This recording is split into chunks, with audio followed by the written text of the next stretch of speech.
If you work as a manufacturing facilities engineer, installing a new piece of equipment can be as complex as the machinery itself. From prep work to alignment and testing, it's your team's job to put it all together. That's why it's good to have Grainger on your side. With industrial-grade products and next-day delivery, Grainger helps ensure you have everything you need close at hand through every step of the installation. Call 1-800-GRAINGER, click Grainger.com, or just stop by. Grainger, for the ones who get it done. As the #1 selling walk-in tub in North America, Safe Step walk-in tubs are built to maximize your safety and comfort. Each tub comes standard with a dual hydrotherapy system, so you can enjoy the luxuries of bathing comfortably at home.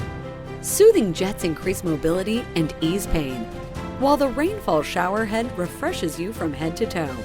Visit SafeStepTub.com today to request your free quote and ask about our special offers. Si eres un luchador, Modelo es tu recompensa y este mensaje es para ti. Toleras un poco de todo para nunca defraudar a tu gente. Eres fuerte, eres valiente, eres el campeón del barrio. Eres una máquina de chambeo, una fuerza de la naturaleza. Contigo nadie se mete. Eres un real, un leal, un motor de productividad. Eres un luchador y Modelo es tu recompensa. Te has ganado hasta la última gota de esta rica lager dorada. Así que ponla en alto. Modelo, la marca de los luchadores. Todo con medida. Cerveza importada por Crown Imports, Chicago, Illinois. I hate affirmative action. I don't just disagree with it. I don't just think it's against the 14th Amendment. I hate it. The hatred comes from an understanding that it is a Band-Aid, that it is a substitute for the actual development of the capacities of our people to compete. They want to tell African Americans, pat us on the head. We're going to have a separate program for you. We're going to give you a side door that you can come into. That doesn't make us any smarter. It doesn't make us any more creative. And it doesn't make us any more fit for the actual competition that's unfolding before us. The following is a conversation with Glenn Loury, professor of economics and social sciences at Brown University. He is one of the great minds and communicators of our time, writing and speaking about race and inequality. I highly encourage you to listen to his show on YouTube and Substack, simply called The Glenn Show. This is the Lex Friedman Podcast. To support it, please check out our sponsors in the description. And now, dear friends, here's Glenn Loury. Martin Luther King Jr.'s I Have a Dream speech, I think, is the greatest speech in American history. If I may, I'd like to read a few words of it. Sure. And ask you a question about this dream. I have a dream that one day this nation will rise up and live out the true meaning of its creed. We hold these truths to be self-evident, that all men are created equal. I have a dream that one day on the red hills of Georgia, the sons of former slaves and the sons of former slave owners will be able to sit down together at the table of brotherhood. I have a dream that one day even the state of Mississippi, a state sweltering with the heat of injustice, sweltering with the heat of oppression, will be transformed into an oasis of freedom and justice. I have a dream that my 4 little children will one day live in a nation where they will not be judged by the color of their skin, but by the content of their character. I have a dream today. First of all, damn. I mentioned to you offline, I immigrated to America, and this is why I love this country. This is one of the great speeches that represents what this country is about. Yeah. So what is this ideal of equality that we should strive for as a nation? This, that all men are created equal. What does that mean to you, this equality? Well, if we put this in historical context, King is speaking in 1963 when he gives that speech. It's exactly 100 years after Abraham Lincoln signs the Emancipation Proclamation declaring the enslaved people to be free. They're not yet citizens in 1863. But the end of slavery has become the position of the federal government when Lincoln issues that Emancipation Proclamation. So putting it in context, enslaved people, 4 million or so African-descended enslaved people, how do they become citizens? How do they become in this status of subjugation and domination and stigma and exclusion? How do they become citizens? It seems to me that that's the heart of it. The equality that King is talking about is an equality of status as members of the nation, as free and equal citizens within the republic. Now, I think it's really important to understand that slavery was not merely a legal order, but it was also a social system that had the symbolism attached to it. They had a big journey to make from their subjugated status as serfs, as landless people, as uneducated, unfit for citizenship, really, in the minds of many. So I think that's what, in 1963, 100 years later, that King is appealing to, this idea that when Thomas Jefferson in the Declaration of Independence writes these words, all men are created equal and endowed by their creator with certain inalienable rights. Thomas Jefferson, a slave owner, didn't have in mind when he wrote those words the people who were slaves. But by the time you get to 1963, King is invoking this idea, all men, and of course he means all persons, he doesn't only mean men, he means men and women are created equal. He wants this idea to be embraced by the country in reference to the descendants of the African slaves. That's his dream, that's his idea. The legacy of slavery would be erased, that the position of African Americans would be equalized within the political community, which is the United States of America.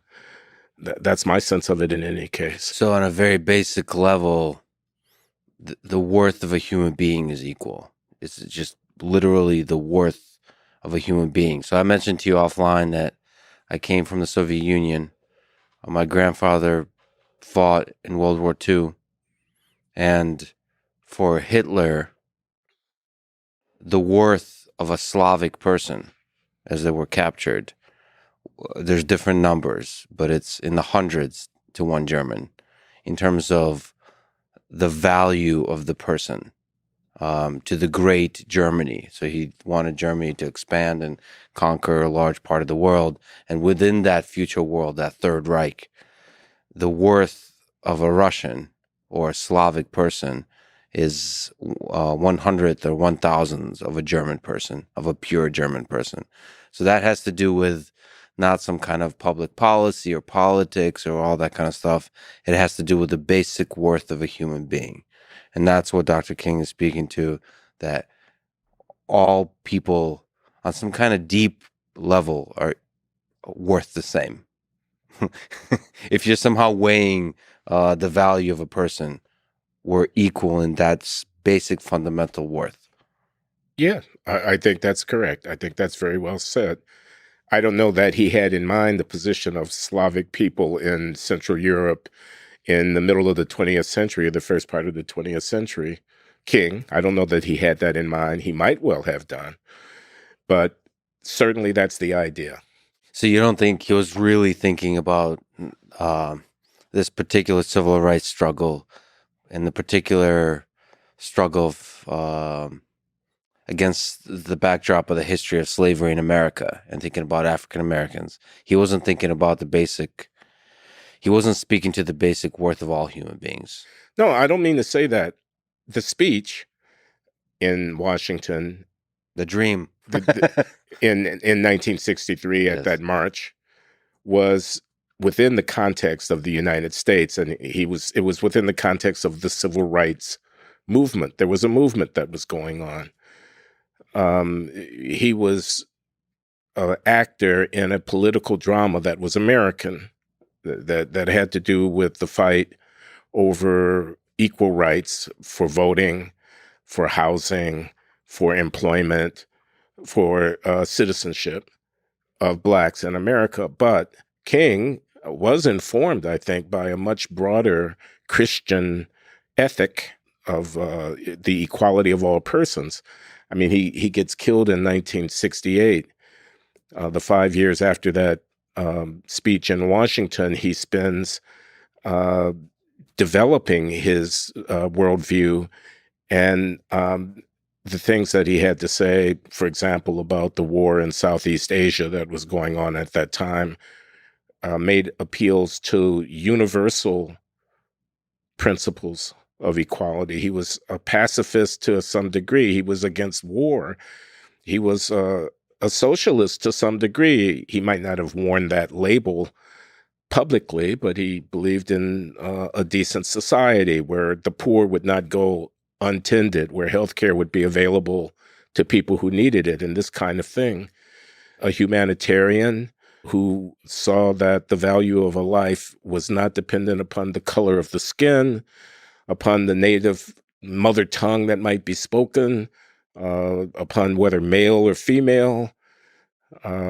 All persons are created equal. This is very much the ethic of Martin Luther King, on my understanding. Broadly speaking, what do you learn about human nature by looking at the history of slavery in America? Oh, my. So what does that tell you about people? Well, I think of two things right off the top of my head. One is about the capacity of people for looking the other way in the face of unethical and morally profoundly problematic practice.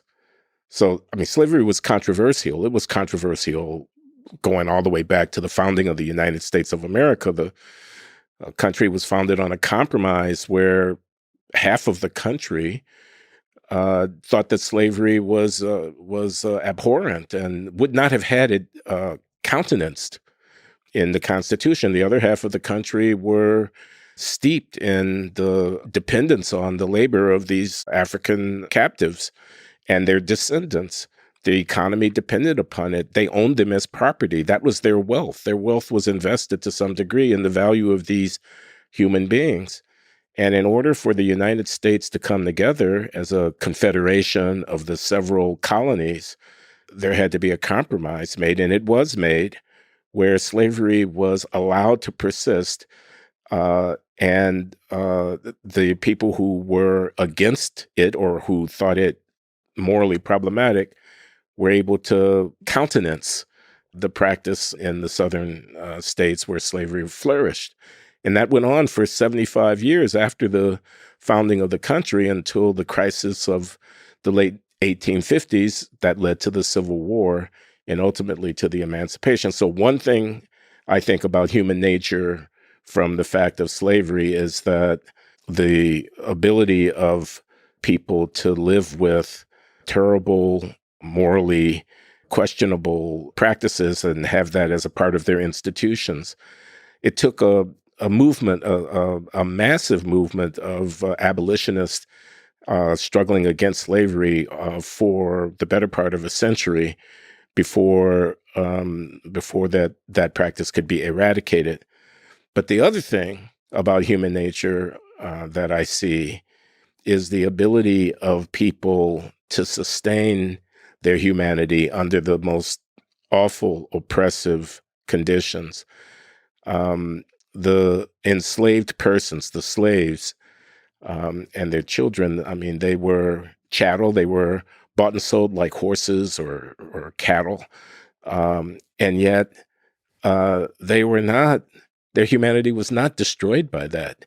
And they were able to sustain their dignity to some degree in such a manner that once emancipation finally did arrive, the freedmen and women, the persons who had been enslaved and who were set free, were able to, over the following decades, build a foundation for the development of African Americans within the context of American society that eventually culminated in the civil rights movement of the middle of the 20th century and has led us into the present day. So, uh, you know, human nature can countenance awful evil, but human nature can also survive in the face of terrible evil. That's what I take from slavery. That survival, that flame can burn even when the world around it tries to put it out. There's still a little flame of human consciousness, of spirit, of culture, of whatever the hell that is that makes humans flourish and makes humans beautiful. That lives on. That's no matter very well what. said. Yeah, I think you put it very well. There's got to be some poetic way of expressing that. Leave it to the poets. Yeah. What about the people that look the other way? How many people do you think, just regular people, knew that this is wrong? Or do people through generations convince themselves, most people, most regular people, convince themselves that there's nothing wrong? Yeah. I ask this question because I wonder what we're looking the other way on today also. Because, I mean, you have to kind of, you have to ask yourself these difficult questions of, Si eres un luchador, Modelo es tu recompensa y este mensaje es para ti. Toleras un poco de todo para nunca defraudar a tu gente. Eres fuerte, eres valiente, eres el campeón del barrio. Eres una máquina de chambeo, una fuerza de la naturaleza. Contigo nadie se mete. Eres un real, un leal, un motor de productividad. Eres un luchador y Modelo es tu recompensa. Te has ganado hasta la última gota de esta rica lager dorada. Así que ponla en alto. Modelo, la marca de los luchadores. Todo con medida. Cerveza importada por Crown Imports, Chicago, Illinois. assuming we're the same people we were back then we can be flawed in that same kind of way. We can look the other way just as others have in history. Yeah, and you spoke of the European context and of the Nazis, and certainly a lot of people had to be looking the other way when the massive crimes that were committed by that regime were being undertaken. I mean, railroad cars full of human beings being taken off to be slaughtered or to be worked to death in labor camps or to be gassed, etc. A lot of people had to know about what was going on and look the other way, or enthusiastically supported the persecution of the Jews and the Gypsies and so on. And I don't know, I wasn't around in 1840. My sense of the matter is that, like many practices that are unjust, most people thought that's just the way it is. I mean, that's the world that they inherited. They were not moralists. They were not revolutionaries. They just wanted to go along. Some people might have been troubled by it, but thought there's nothing that can be done. Some people might have thought, well, they're these Black Africans. They're not really like us, and they are lucky to be here. If they were in Africa, they'd be worse off still. Some people might have thought that. Some people might have been disturbed, but not been able to see what it is that they could do about it. They might have thought, oh, this is disgusting. This is not something I would want to have anything to do with, but not knowing whether there's any practical way of opposing it. That's why you need a movement. You need for the people who are troubled by the practice to know that there are others like themselves equally troubled, and as they gather together collectively, they can exert their influence. I mean, debates about the wrongness of slavery, as I say, go all the way back to the founding of the country. There were abolitionists, and there were people who opposed the compromise that led to the framing documents and institutions that created the United States of America, opposed the countenancing of slavery in that situation. But it took a while before that could come to a head and produce the crisis, which ultimately led to the eradication of slavery. I would note that slavery is not unique to the United States. It's not unique to the Western Hemisphere. That enslavement of people, the trafficking in human chattel, is something that one sees on a global basis. One sees it going all the way back to antiquity.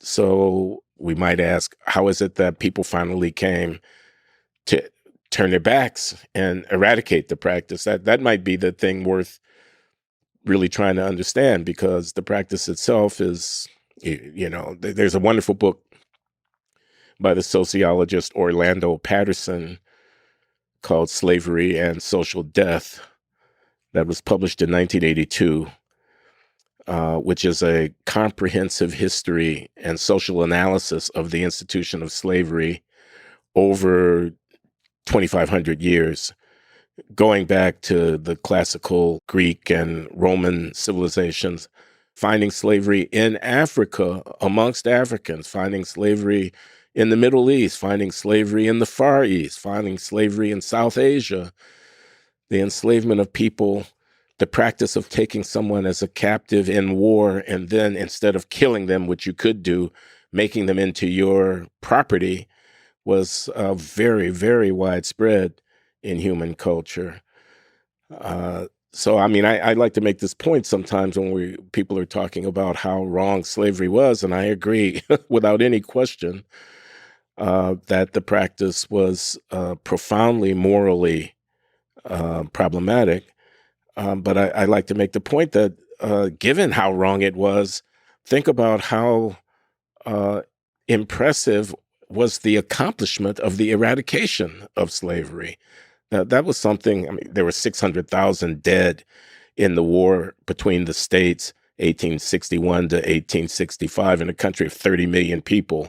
That's a lot of dead people who gave their lives not to eradicate slavery. And in every instance, probably most of them were just fighting for, they enlisted or were conscripted into the forces, and they fought and they died. But the net effect of their having fought and died was to push along a process that led to the eradication of slavery. That's an amazing achievement. The slaves themselves were largely uneducated and, backward in their.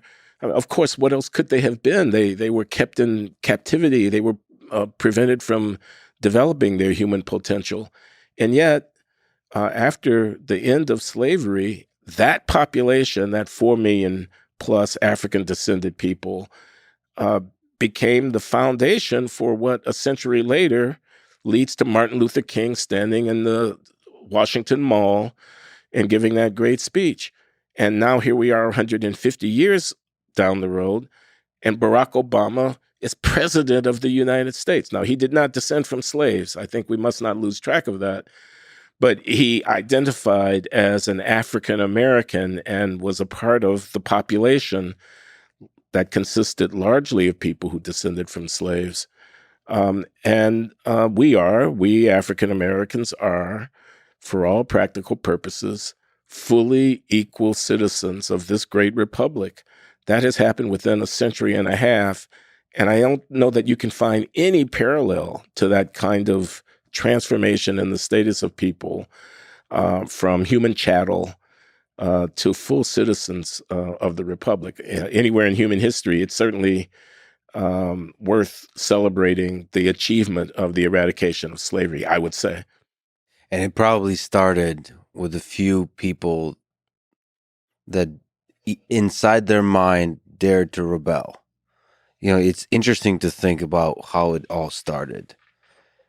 How, in the state of injustice, the revolution percolates, like where it starts. You said people that see something is wrong find each other. It's in the ideas of charismatic individuals that not only know that something is wrong, but are able to tell others about it and be convincing, and then together gather and rise up. It's interesting. to make this kind of incredible progress from slavery to where we are today, to live out the ideal of this all men are created equal. Yeah. The power of individual, because I don't know what you think about it, but I tend to think that a few small individuals probably originated this. Like it's the power of the individual. Because sometimes we think there's injustice in the world. What can I possibly do? I tend to think one person can be the seed of starting to fix the injustice. Sure. One person here, one person there. Yeah. One thinks, of course, of Frederick Douglass, the massively significant figure who was born in slavery, who stole his freedom, and because he was property, and he decided he was not going to be property anymore, and he took it unto himself to emancipate himself personally, and who became an educated, powerfully articulate, massively influential person in the United States and in England, going around presenting himself as an embodiment of human dignity and the commitment to ideals of equality. And, I mean, he's just one person, but there were others like Just him. one person. All it takes is just one person. So here we are on this topic of equality in the 21st century. So what does equality mean today? If you start to think about this idea of equality of outcome or the injustice of inequality, at which point does equality of outcome is just, at which point is it unjust? Sort of looking at our world today and looking at inequality. How do we know that some inequality is a sign of injustice and some is the way of life? So what does equality mean when we look at the world today, different from Dr. King's speech of the basic humanity? I don't think King's speech, I have a dream that one day my 4 little children will be judged not by the color of their skin, but by the content of their character, requires equality of outcome. He says his children will be judged by the content of their character. That's a conditional statement. That is, the judgment will depend upon the content of their character, not the color of their skin. But it doesn't follow from that the outcomes, whatever outcomes we consider, wealth and economic power, position within the society, representation in the various professions, the various measures of social achievement, doesn't follow from judging by the content of character and not color of skin, that when we look at the end of the day at the social outcomes, that they will be equal across the different groups. In fact, I think there's a contradiction in the idea that groups will be equal in all of the various social outcomes, that they will be equally successful in business, that they will be proportionately represented in the various professions, that they will have the same educational achievement, that the occupational profiles will look the same. If they are, in fact, distinct groups with their own cultural traditions and practices, with their own ideals and norms, various immigrant populations, people coming to the United States of America from all corners of the world, the descendants of the African slaves, the Black Americans here today, who are ourselves various with different origins and so on, the different religious practices and commitments that Jewish or Mormon or Christian or whatever, however we parcel up the total population into the various groups, these groups are themselves different from one another. They have different norms within their own cultural practice. How would we expect, if in fact we recognize that the groups are different from one another, that in a world that is fair, they would all come out equally represented in every undertaking. They're not equally represented. And that fact, I'm arguing, is in and of itself insufficient to justify the conclusion that they're not somehow being fairly treated. Fair treatment doesn't imply equal outcomes in a world in which the populations in question are themselves different with respect to their culture, their practices, their norms, their traditions, their beliefs, their ideals, and so on. The fact of those different norms, traditions, beliefs, cultural orientations, and ideals will have consequences in terms of their different social outcomes. So I just think it's a mistake that people are making when they think fairness of treatment implies equality of outcomes. It does not. Is the process by which we're speaking now in the midst of the National Basketball Association's playoffs? I confess to being a Boston Celtics fan. I mean, it's a very good team, and I'm excited about my Celtics. We defeated the Brooklyn Nets. I mean, we defeated Kevin Durant and Kyrie Irving and company, okay, in a playoff series. Mhm. We whipped them, and we're on our way to, the Eastern Conference Finals, and we're on our way to the NBA Finals. And I'm, if I were a betting man, I'd put down a few bucks that the Boston Celtics, underrated as we are, have a very good chance of winning the NBA Finals. Okay, so that's the NBA. That's the National Basketball Association. I'm a sports fan. I like basketball. Slightly biased prediction, but yes. Yeah, it is somewhat biased. All I'm saying is, if you take a look at who the star players are in the National Basketball Association, you're going to find that there's some Eastern Europeans. There's some really good basketball players coming out of Eastern Europe.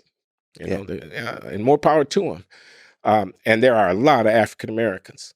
We're overrepresented. There are not that many Jews, as far as I know. No offense intended there, Lex. But I mean, the NBA is not equally representative of all of the different populations in the United States. Now, we could go into the reasons why, but I'm just saying the process by which you get to be playing in the NBA is fair. If you can play, you can get on the court.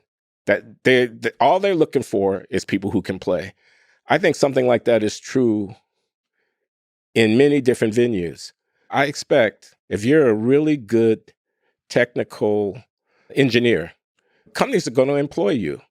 And if you can make money, they're going to advance you, and you will be able to rise to the top of that profession. I expect that the people who are engaged in financial transactions, who are actually making bets on the market, by and large, are the people who are good at that activity. And if you're good at that activity in this world, in this modern world, you're going to rise to the top.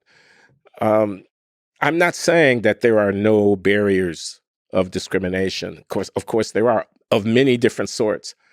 But I'm saying that to expect that there would be, okay, I mean, let's look at who's actually writing code. Let's look at who's actually trading bonds. Let's look at who's actually starting businesses, and so on. To say that that in a fair world, I would expect that if blacks are 10% of the population, they'd be 10% of every one of those things, is to ignore the reality that the differences in the culture and practices and norms of the various population groups will lead to differences in their representation amongst people who are outstanding performers in one or another activity. How do you know if the difference in culture accounts for the difference in outcomes, or it's the existence of barriers, especially barriers early on in life, of discrimination that are racially based? So if you think about affirmative action, in which ways is affirmative action empowering? In which way is it limiting for these early development of different groups? But let's just speak to African Americans. We should say that You went to some no-name Northwestern University at first, but then you ended up with the great University of MIT. So that's your not early but middle development. So speaking of the development, the opportunities, the equality of opportunity. How do we know we got that equality right? Yeah, I'm glad you put it like that. We were talking about results. Now we're talking about opportunity. I was taking the position that when King says, I have a dream, and he envisions a world where his children will not be barred from the good things in life because of the color of their skin, we're talking about opportunity, not about results. But opportunity is not just something that depends upon what the law is and what public policies are. Opportunity also depends upon the social conditions in which people are raised, the social and economic conditions. So the child of a poor family that has no resources, it doesn't have the same opportunity as a child of a wealthy family to realize their full human potential. You asked me, how can we tell whether or not a difference in outcomes is a reflection of unequal opportunity, or it's a reflection of differences in culture and interest and practice? And I don't know that there's a single answer to that question, but I think one wants to look at the data. One wants to try to measure, as a social scientist, I would say what you want to do is you want to estimate the uh, the significance of various factors for determining the outcome. If the outcome is how much money does a person make when they work in the labor market, so you look at their wages and you think, well, that depends upon a number of things. It depends upon how educated they are, what kind of skills they have, what kind of work experience they have, and so on. And those things are all legitimate factors that might determine how much they end up making in the labor market. But you also want to perhaps controlling for those things, see whether or not the fact that they are Black or they are Latino or whatever, fact that they are male or that they are female, the fact that they do or do not speak English as their native language, this kind of thing, whether those factors also are implicated in determining how successful they are in the labor market. And if you find that after you have controlled for the things that are legitimately determining success and failure in the labor market, like skills and education and experience, having controlled for those things, the fact that a person is Black or is a woman or is an immigrant or is of Latino background also affects their earnings, then you might conclude that to that extent, they are not getting equal opportunity in the labor market, that kind of idea. But I want to focus a little bit more here on what we mean by opportunity, because it's not just whether employers treat the worker on a fair and even basis, irregardless of the worker's racial or ethnic background. That's one opportunity issue, but that's at the end of the development process. They are now presenting themselves to the market, trying to find work, and being employed at this or that wage. That's the end of the line. What about the developmental opportunity, the opportunity to acquire skills in the first place? That goes all the way back. That goes all the way back to birth. It even goes back to before birth. The mother carrying the infant in the womb, she has certain nutritional practices, and she might be smoking or drinking alcohol or something like that. I'm not saying she is. I'm not saying she isn't. I'm just saying whether she is, so she isn't, will affect the development of the fetus, the newborn. Now there's a question of environment. There's a question of the development of their neurological potential. Do they learn how to read? Are they stimulated verbally? How many words have they heard spoken? Are they being nurtured in a home environment so as to maximize the possibility of them achieving their human potential? What about the peer group influences? What about the values and norms of the surrounding human communities in which they're embedded? Do they encourage the young person to apply themselves in a systematic way to their studies and to their focus on their acquisition of language command and of their educational potential? So development is not only something that is controlled by the society's practices, it's also something that is influenced by the cultural background of the individual. And those things are not equal. Those things vary across groups in a very significant way. And that too will be a factor determining disparities of outcome. So when I see outcomes that are different, I see wealth holding that's different. I see educational achievement that's different. I see representation in the professional schools and law school and medical school that's different between groups. One question is, are the institutions treating people fairly? But another question is, do the background and social and cultural influences equip people in the same way? And we know that the answer to that, not in every instance do they equip people in the same way. And so it makes the judgment, the moral judgment that we make when we see inequality of outcome, complicated. Inequality of outcome is a systemic factor to some degree, but it is also a cultural factor to some degree, I want to say. And that's controversial, I know. A lot of people, they think of themselves as being progressive. They want to point a finger at society whenever they see a disparity. But I think that that's a mistake. I think it misunderstands the difficulty of the problem. You think that if you get the right law, if you have the right public policy, if the right politicians are elected to office, suddenly those disparities will go away. And I'm here to tell you that that's a false hope. And moreover, it is probably the wrong goal. But I mean, we could go into that. You were talking about affirmative action, which is something else altogether. And you were talking about me and my education, which is also something that's a little bit different. And I'm happy to talk about those things. Northwestern University, by the way, was a great university. I'm just joking. It's one of the great universities of the world, yes. And I studied mathematics at Northwestern University, yes, which is how I ended up at MIT in the first place. And I got a very good technical training in mathematics when I was at Northwestern. So you love both mathematics and human nature.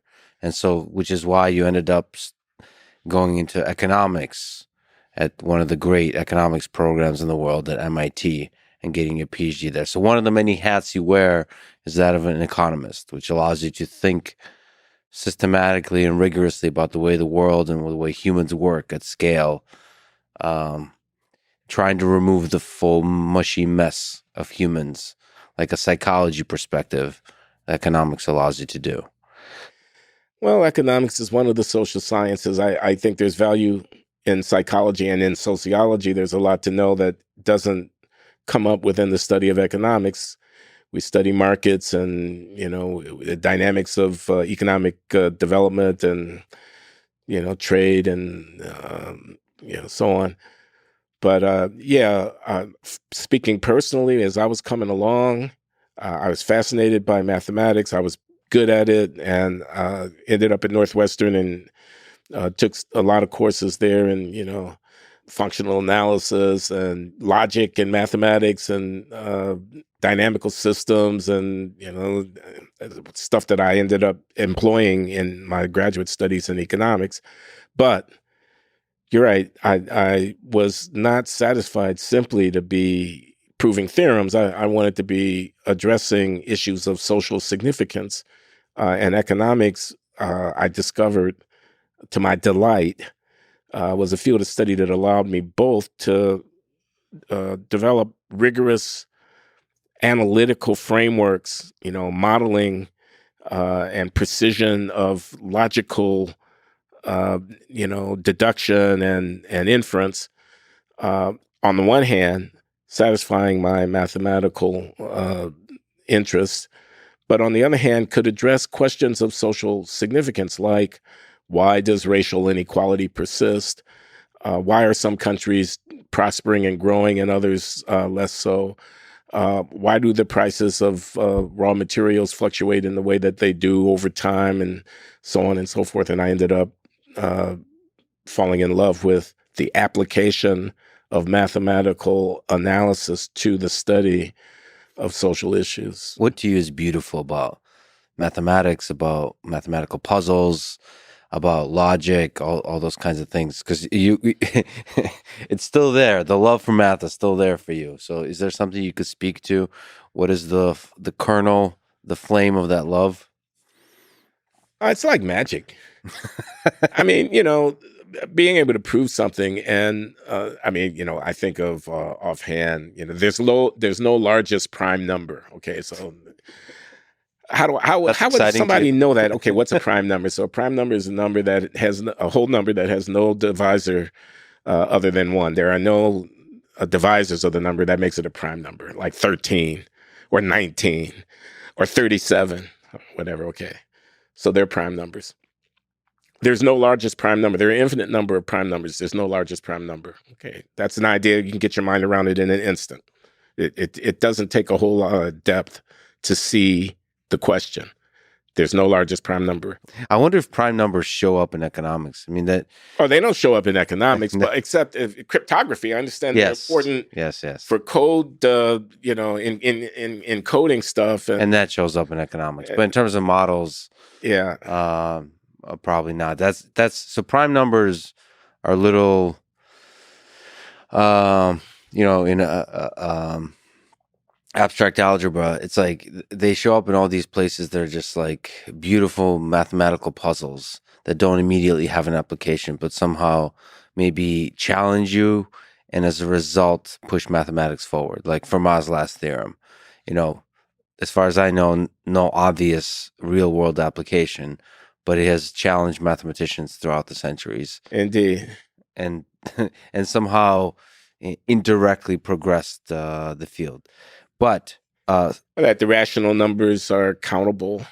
They can be put in one-to-one relationship with the integers, and but that the real numbers are not countable, and there's a lot more quote unquote more real numbers. These are orders of infinity. This is Georg Cantor, and all that kind of stuff, or Gödel's theorem. I studied this as an undergraduate, the incompleteness theorem, that there are propositions within any logical system that's rich enough to accommodate arithmetic. There are going to be propositions that you can formulate that are true, but that you cannot prove to be true.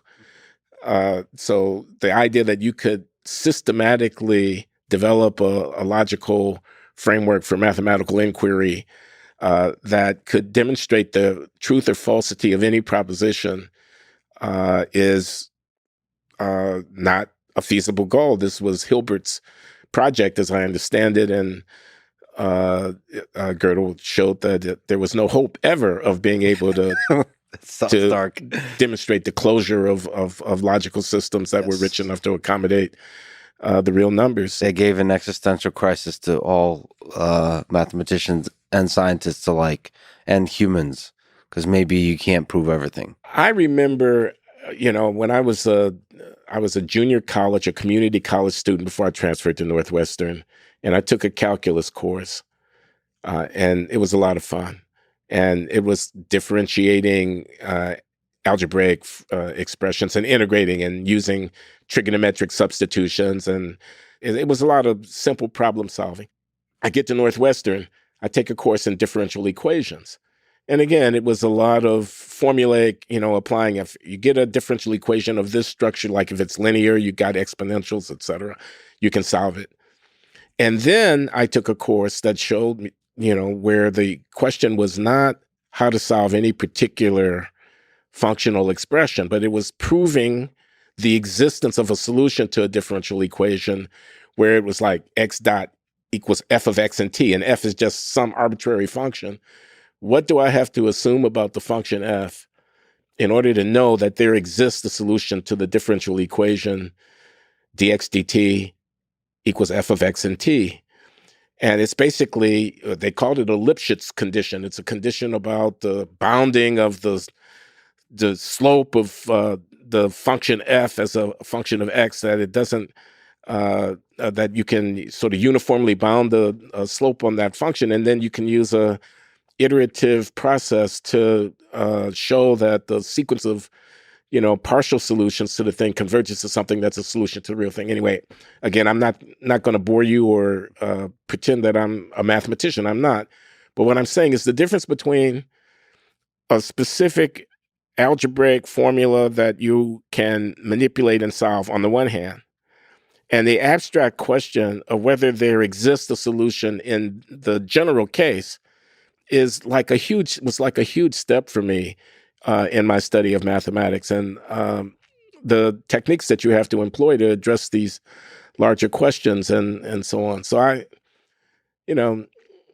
when I was an undergraduate, I took the first year PhD sequence in math analysis at Northwestern from a brilliant mathematician named Avner Friedman, and learned about measure theory and learned about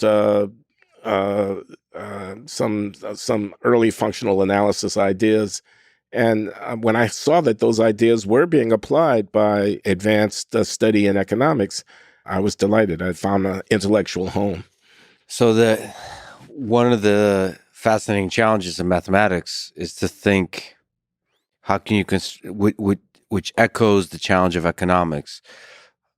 What are the properties of an equation that allow you to say something profound and say it simply? And so the question of economics is, how do you construct a model where you can generalize nicely and say something profound and say it simply? So one of the challenges of economics is macro versus microeconomics. Yeah. Is, the world is made up of individuals.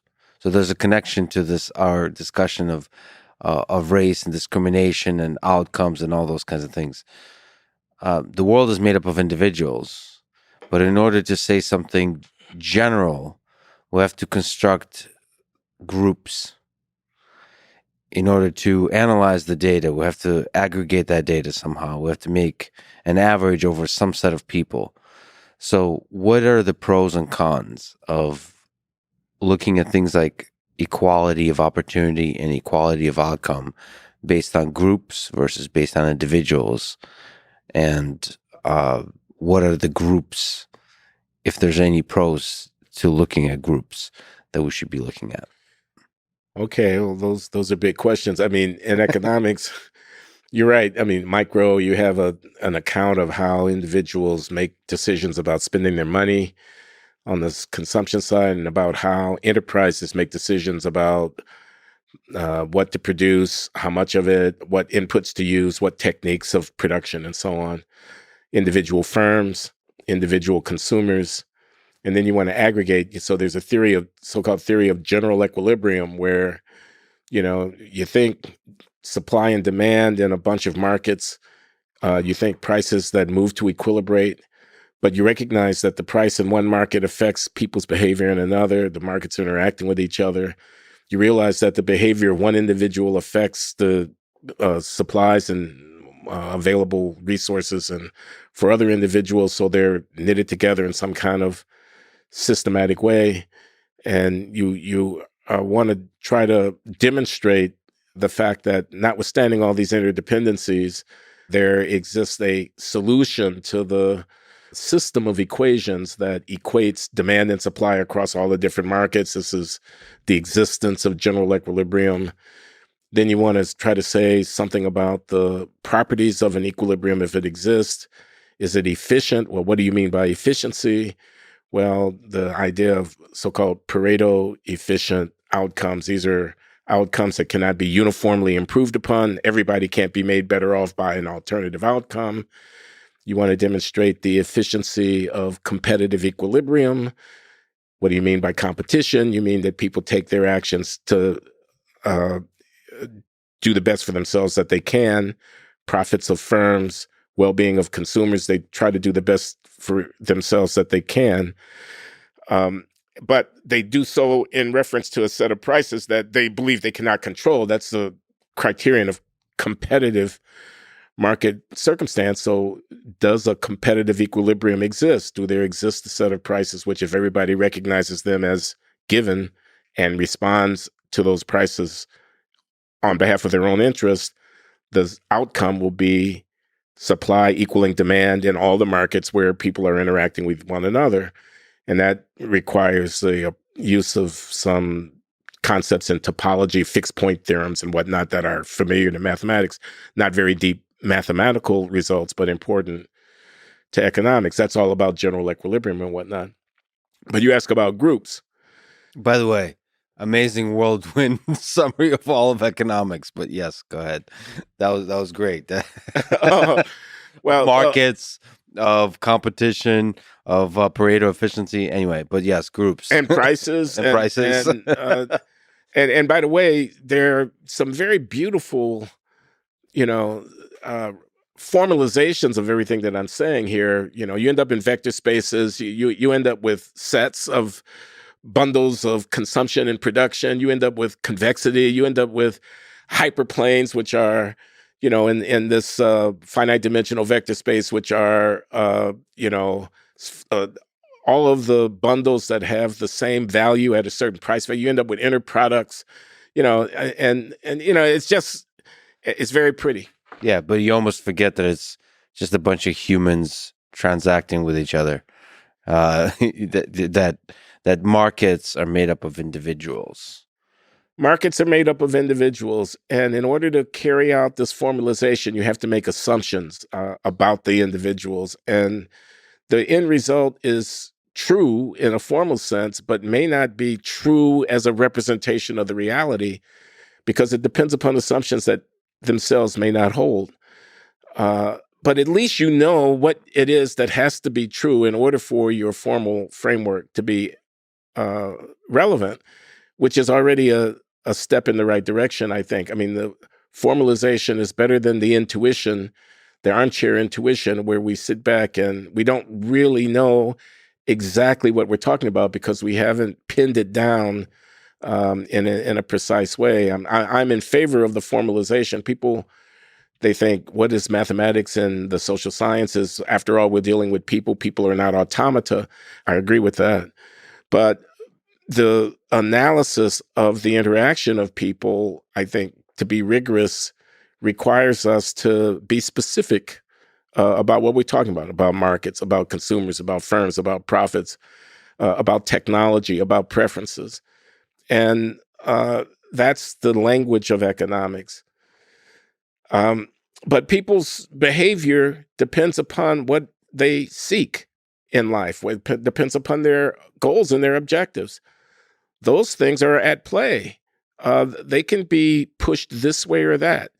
So, I mean, nationalism, fighting and dying for your country, religion, sacrificing on behalf of some abstract ideal of the good or of, what is the human situation and what is the meaning of life.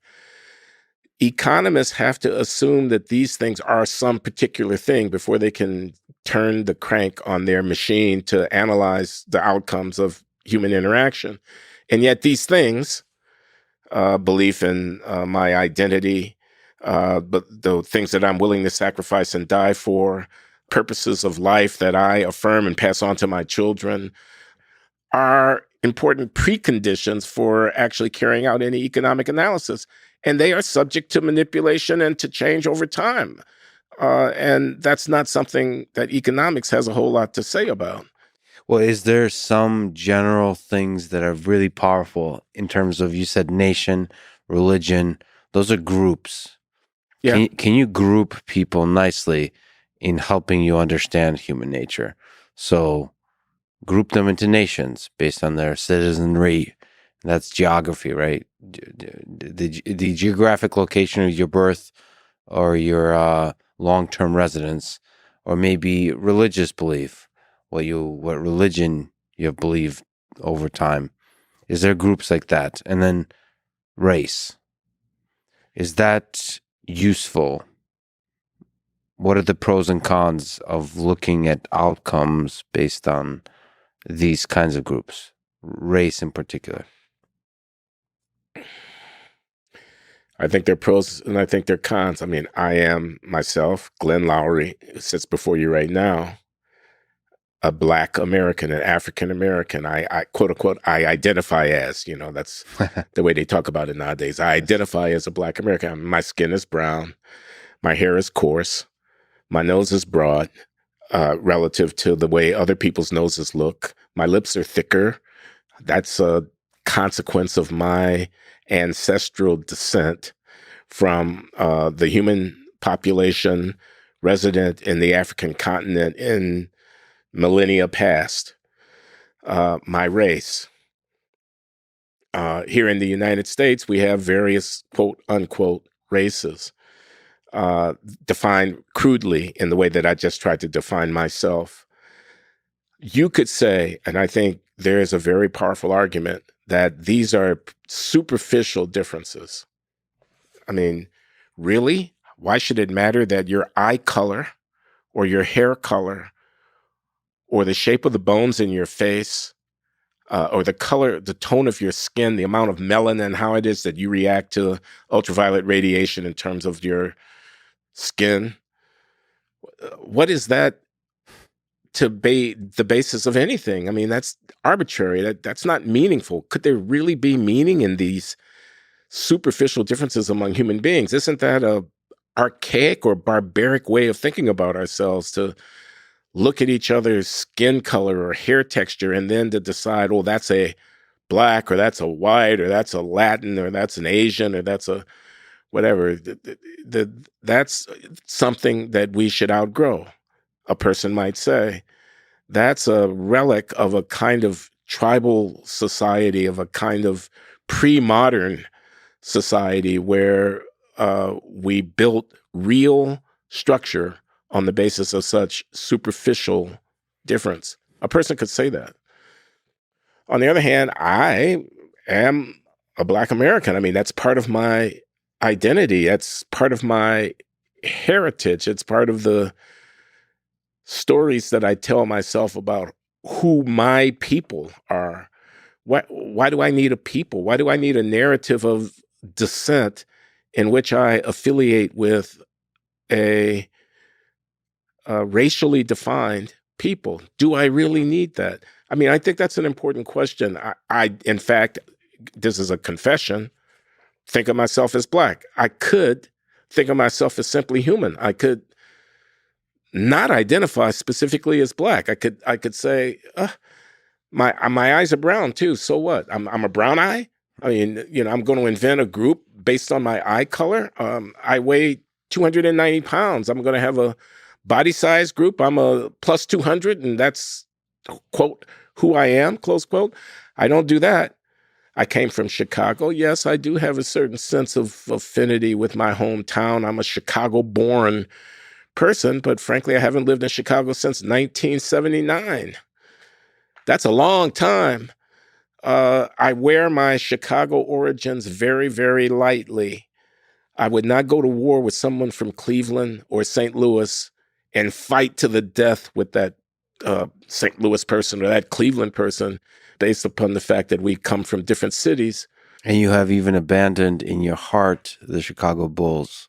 There's some Chicago that's still in me, I suppose, but it's not very deep. It's not, quote, who I am anymore. And I'm wondering, I'm trying to pose a question, why is it that being a descendant of African slaves should be who I am? So there's some answers. One answer is people will look at me and deal with me differently based upon what they see. I don't have control over that. I'm going to be perceived as a member of a group, whether or not I elect to affiliate myself with that group or not. Therefore, I need to be mindful of the fact that regardless of what my internal orientation is, the world will perceive me in a particular way and will perceive me differently based upon the color of my skin. So a police officer who stops me at 2:00 in the morning because my tail light is out and asks me for my automobile registration, and I reach quickly to the glove compartment to get my registration, and the police officer says, "Show me your hands," and I don't quite hear what he says, or I ignore what he says as I'm getting my document out of my glove compartment, but the police officer thinks because I have not responded to his demand to show my hands that I might be reaching for a weapon, and the police officer sees that I'm Black and fears that the likelihood that I might have a weapon is higher because in that town at that time, a lot of the people who get stopped with weapons in their car happen to be Black and male and so on. And he pulls his weapon and he discharges it, and I'm bleeding out there and I'm dead now. And all of that is a possibility that's very real, and it's based upon the color of my skin. And therefore, when he stops me, I keep my hands on the steering wheel and I don't go to the glove compartment. And I'm fearful of the fact that he might mistake me for a criminal, etc. Or I walk into a high-end store, clothing store. I see you're nicely dressed there, Lex. I'm not, but that's okay. I do have some good clothes at home. I just didn't wear them here today. Yeah.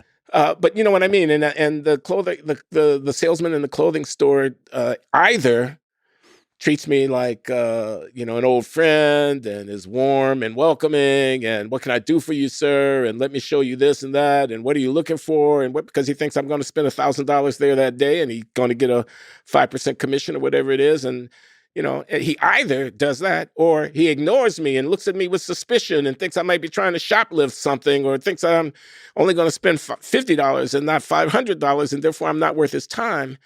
And I'm aware of the fact that when I go into the clothing store, especially the high-end places where I can buy a good suit or, buy some really good dress shirts or slacks that fit me well and so on, I'm aware of the fact that I may not be taken seriously by the salesman based upon the fact that he's looking at me and he sees a Black person. And therefore, I dress up before I go out to buy clothes to get, because I want to present myself as not someone who's just walked in off the street, but as one of those Black people who is really prepared to spend some money in the store so that I can be treated with respect. And I have to carry the burden, such as it is, of knowing that I need to earn the being taken seriously by overcoming the suppositions that people may have about me based upon the color of my skin, something like that.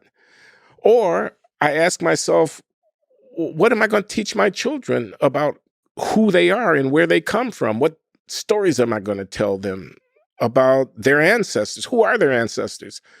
Every African American has European ancestors. Every Black person in the United States of America, I think that I can say that almost without exception. We could go to 23andMe and look at the DNA. They have European ancestors. They're not purely African. That's a fact, and that's a consequence of the experience of African-descended people because it's a mixed population. My name is Loury, spelled Loury, but pronounced as if it were Lowery. And I gather, if you trace the history of that name, that it's Scottish. So somewhere So you back could identify as a Scot.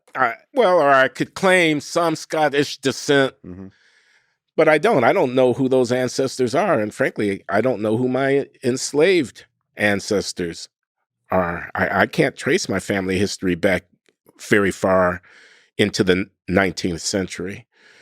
But so what stories do I tell my children about who we are, about who their ancestors are? I mean, I want to tell my children some story, and that story is going to be colored, quote unquote, by my race. So even though it is superficial, and in an ideal world, you might think, why would human beings, I read science fiction. So there's this Chinese writer, Cixin Liu is his name. I might not pronounce it exactly right. Cixin Liu, Cixin Liu. He has a trilogy, The Three-Body Problem, The Dark Forest, and Death's End. Those are the three books of Cixin Liu's trilogy about how Trisolaris, which is another star system within a few light years of the solar system, and Earth get into a conflict. And when the Trisolarans come down to dominate Earth, suddenly all of these differences between the Chinese and the North Americans and the Europeans and the Africans and the South Asians become kind of insignificant, because after all, the Trisolarans, with their advanced civilization, whose star system is dying, have their eyes on the solar system, which has a planet the third rock from the sun that is pretty habitable. And, the difference between us become pretty insignificant. So we shouldn't need for an invasion by extraterrestrial beings to happen before we would recognize the common humanity that we all share, that is profound and is deep. We all descend, in effect, from the same ancestral population of Homo sapiens who walked out of East Africa eons ago and have survived amongst all of the different possible, variations of species and whatnot of humanoid population. The Homo sapiens have flourished, the others have died out. And here we are, and we can just look at the genetic endowments that characterize our biological essence, and we can see that we are all, quote unquote, the same beneath the skin, and yet we end up freighting so much weight onto these superficial differences. So I can see both sides of the issue, is what I'm saying. I can see the argument race is an irrelevancy, because at the end of the day, deep down, it is. But I can also see the argument that I hold on to racial identity because A, my racial presentation colors how other people deal with me, but B, because everybody needs a story. Mm-hmm. Everybody needs an account. You tell me you're Jewish. I mean, I don't know how deep that is. I don't know how genetically profound that is. I do know that it's a culturally profound identity for a lot of people, based upon maybe some of the same kind of forces that I'm talking about. A, they won't let you not be Jewish. You could say you're not Jewish, but when Hitler is rounding people up, what you say doesn't have a whole lot to do with what the Gestapo was about. Yeah. And B, you need to tell your children a story. Yeah.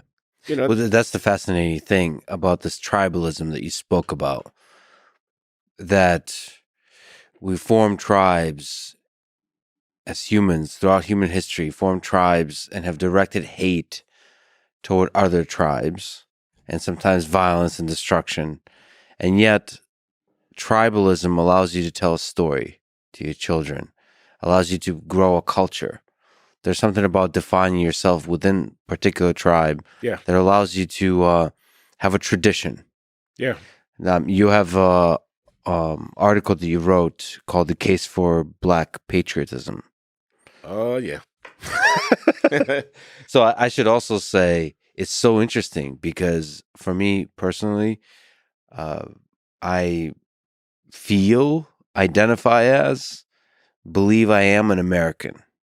And yet within the American umbrella, it feels that there's a longing for other tribes. You mentioned Jewish, but what I honestly feel is, I mean, a lot of it is humor and culture and so on, is Russian and Ukrainian, because that's where I come from. Yeah. That's where my family is from. Yeah. There's like stereotypical things that are funny, humorous type of thing about Russians, showing no emotion, good at chess and math, into wrestling, drinking vodka. I mean, there's literally every single stereotype. I'm in the embodiment of that. Yeah. So you celebrate that in certain kinds of ways. There's a tradition there within the American umbrella, and some of it is humor, some of it is little quirks of culture. But now with the war in Russia and Ukraine, interestingly enough, even that little thing, it becomes also a source of negative tribalism. But anyway, that context aside, what is Black patriotism, and why do you feel? I mean, I'm speaking in an article called "The Case for Black Patriotism" in a particular context, And what I'm saying basically is very simple. I'm saying we are African Americans, and the emphasis should be on the American. I actually don't even much care for the framing African American, but I'm not going to fight with people about it. It's, I don't think it's worth fighting about. That's not how I would just say we're Americans. Or if you want, we're Black Americans. We're certainly not African. That is, the African American population is a population of people who come into existence here in North America through the cauldron of slavery. There are also immigrants from East Africa, immigrants from West Africa, immigrants from Southern Africa, immigrants from the Caribbean who descend from an ancestral population, which is African. The history of the world since 1500 is a history in which people of African descent are scattered because of slavery throughout the Western Hemisphere. And so here we are. But the institution of slavery ended in 1863 in the United States. The struggle that we started out talking about, which gave rise to Martin Luther King giving that speech that you say is the greatest speech in American history, and I'm not going to argue with you about that, happened right here in the United States. Yes. What is the United States? The United States is a nation of immigrants. The population of the North American continent was sparsely populated by an indigenous population which was destroyed in conquest by a European population that settled here in North America and appropriated the land and have built a civilization here, which has been peopled by a large influx of individuals from Europe, the Irish and Italian and Greek and Slavic and Jewish, Russian Jews coming in large numbers and so on, and wave after wave after wave of immigration. Asian, Latin American population of people who have come to reside here in the United States, and we Black Americans who descend from slaves. We African Americans who descend from slaves. So here we are.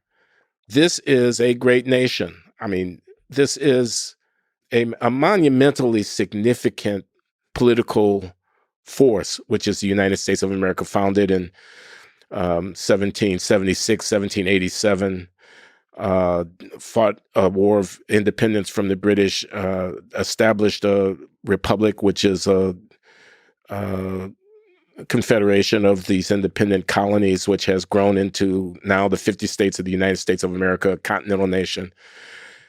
The richest and most powerful nation on the planet, with massive influence throughout the world, for good and for ill. That's who we are, I want to say to Black people. There is no other home for us. This fantasy of we being a people apart, back in the day when I was coming along in the 1960s, there was something called the Republic of New Africa movement. And they wanted some states in the South given over to Black people, and we were going to have our own country. And it's a joke. It's a fantasy. It's a mythic, unbalanced, unrealistic, fanciful politics. It's not a serious politics. We're Americans. We're not going anywhere here. The idea that, and I want to say this in a number of different registers. I want to say, first of all, we need to make peace with the fact that that's who we are and that's where we are. So nobody is coming. The World Court is not going to litigate our disputes. The United Nations is not going to set up a desk for people of African descent who reside in North America. We have to work out whatever our concerns are with our fellow Americans right here within the context of American politics. That means compromise. That means looking for a framework for political expression, which is broader than our racial identity, et cetera. So I want to say that. But I also want to say there's no reason to apologize for this. There's something positive to affirm. I take on this question about slavery. I'm in brief, because in fact, slavery was awful and it was wrong and it was on the backs of the enslaved Africans, and it had consequences that have endured long after the termination of the thing. But I also want to say, look at what has happened in the last 150 years for African Americans. And I want to say, look at the vitality of the institutions here in the United States of America, of the Democratic Republic of the United States of America. Again, not perfect, which are malleable enough, these institutions, to allow for the transformation of the status of African Americans, such as has occurred since the end of slavery. And I want to say there's a lot to celebrate in that. So this is our country. We are full members of the polity. We have burdens and responsibilities as well as privileges that are associated with our membership in this republic. That does not mean that we should not fight for what we believe to be right, although we are not one voice here, we Black Americans. It does not mean that we should not protest things that we think are deserving of protest. But I want to say it does mean that we should not reject the framework that we're operating in, because we basically don't have any alternative, and because when viewed in full context, a noble and profoundly significant achievement, the United States of America, and a beacon to the rest of the world. I don't want to, go off in some starry-eyed kind of jingoistic celebration of America as the greatest civilization, et cetera, et cetera.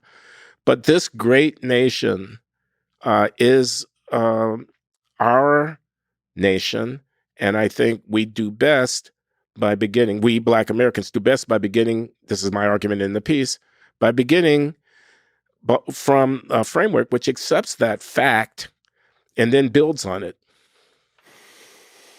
So Black patriotism is, if not exactly the same, rhymes, echoes American patriotism. So a Black American is first and foremost an American. Yeah. A Black American is first and foremost an American, and it's a good thing too. Let me return to the question of Dr. King and another powerful, impactful individual, Malcolm X, to ask you the question. Well, first, people often, perhaps inaccurately, portray them as representing two different ideals, approaches to the fight for civil rights. So Martin Luther King for the nonviolent approach, the peacemaker, and Malcolm X is the by any means necessary. What do you think about this distinction? And broadly speaking, in Black patriotism, in the future of Black Americans in the 21st century, what is the role of anger? What is the role of protest? Even, violence encompasses a lot of things, but just aggression and the, fuck the man, we're going to have to make change, force change. Okay, I think you put your finger on something really important in the context of, we were just discussing my Black patriotism essay, and it's not the only story. There is another story, and Malcolm X is someone you identify, and his memory lives on and is powerfully influential. And I think you see it in Black Lives Matter, and I think you see it in the protest and rioting and so forth that has broken out periodically, going all the way back to the 1960s and before, but especially since the 1960s. You saw it in Los Angeles in 1992, in the Rodney King civil disturbances that broke out there, and the balled up fist, the radical Afrocentric rejection of the American story that Martin Luther King, he believed in. He believed in a magnificent promissory note. And a lot of people are rolling their eyes, and saying, as you say, fuck the man, magnificent promissory note. I mean, just get your knee off my neck. That's what you can do for me. Don't ask me to believe in your BS about some magnificent promissory note, some founding fathers who were all slave owners anyway. I mean, just get your knee off my neck. Now, I can relate to that. As I mentioned, I grew up in Chicago in the 1950s and the 1960s. I remember Malcolm X, literally in real time. I remember when he was murdered in 1965 in the Audubon Ballroom in Harlem, in Manhattan, in New York City.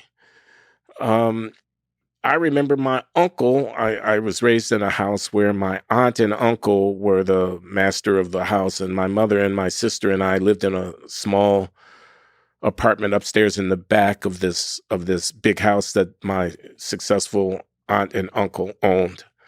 And my uncle was a small businessman, a barber and a tradesman. He was a hustler. Legally, he did what he had to do to make money. He was very enterprising.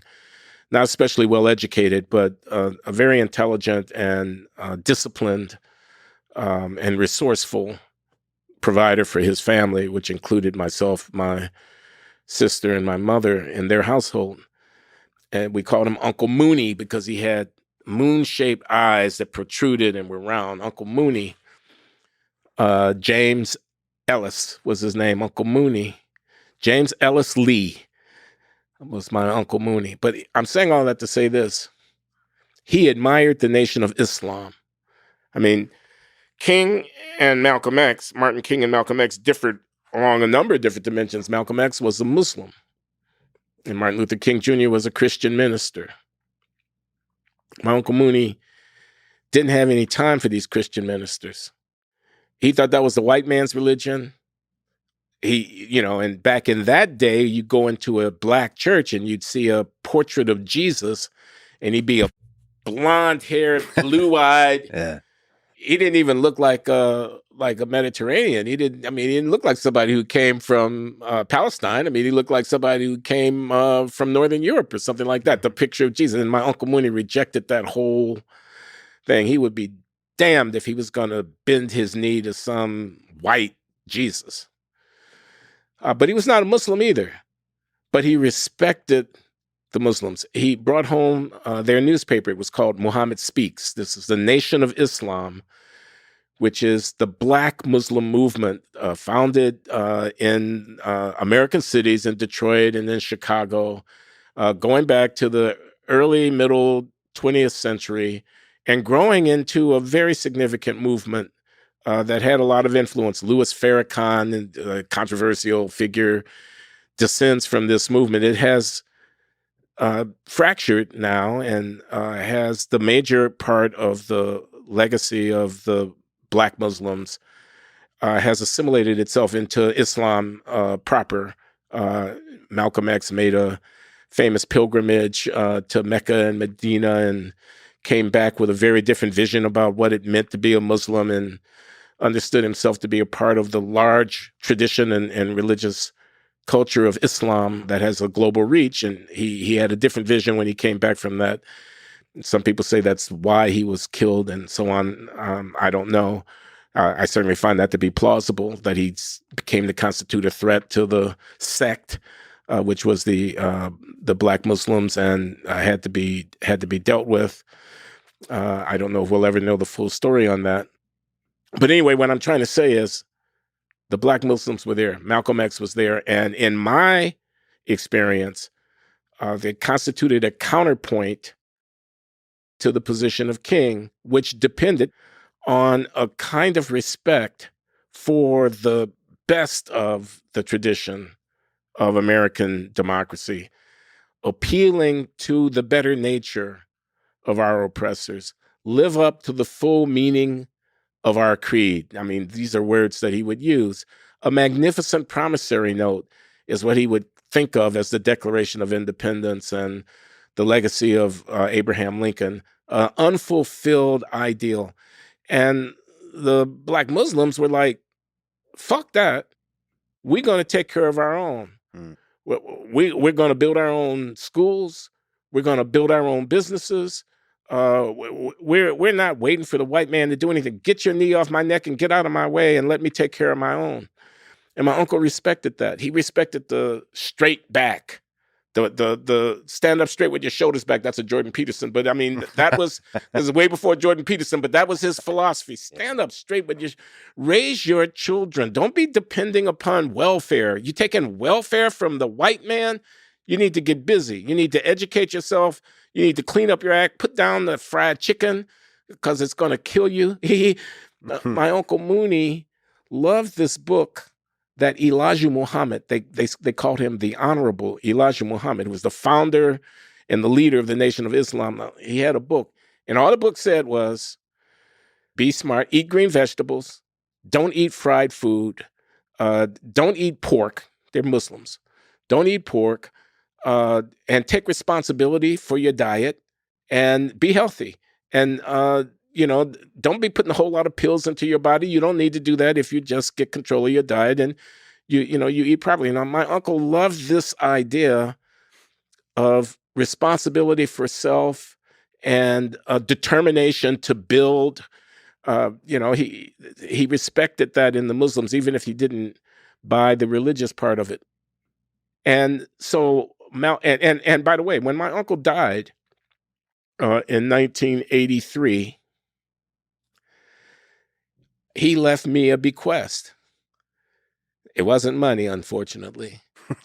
It was his complete collection of the recorded speeches of Malcolm X. And I have these albums. These are 33 1/3 LPs. There's 6 of them.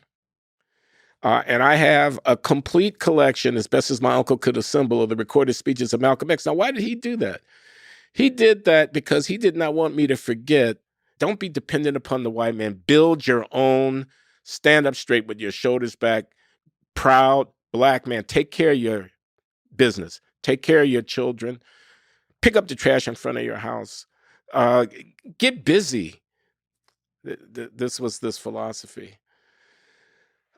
So violence now, that's another story. I mean, Malcolm X would say, we're going to defend ourselves. So you're going to mess with us, you racist Ku Klux Klan or whatever. We're going to arm ourselves and we're going to fight you back. You racist police who are oppressing and persecuting and abusing our people, well, you better be ready because we're going to fight you back. And that too was the spirit that my uncle, that was a kind of attitude, a kind of posture. My uncle was not a radical. He was a businessman, but he respected this idea. You take your life in your own hands when you mess with us because we're prepared to defend ourselves.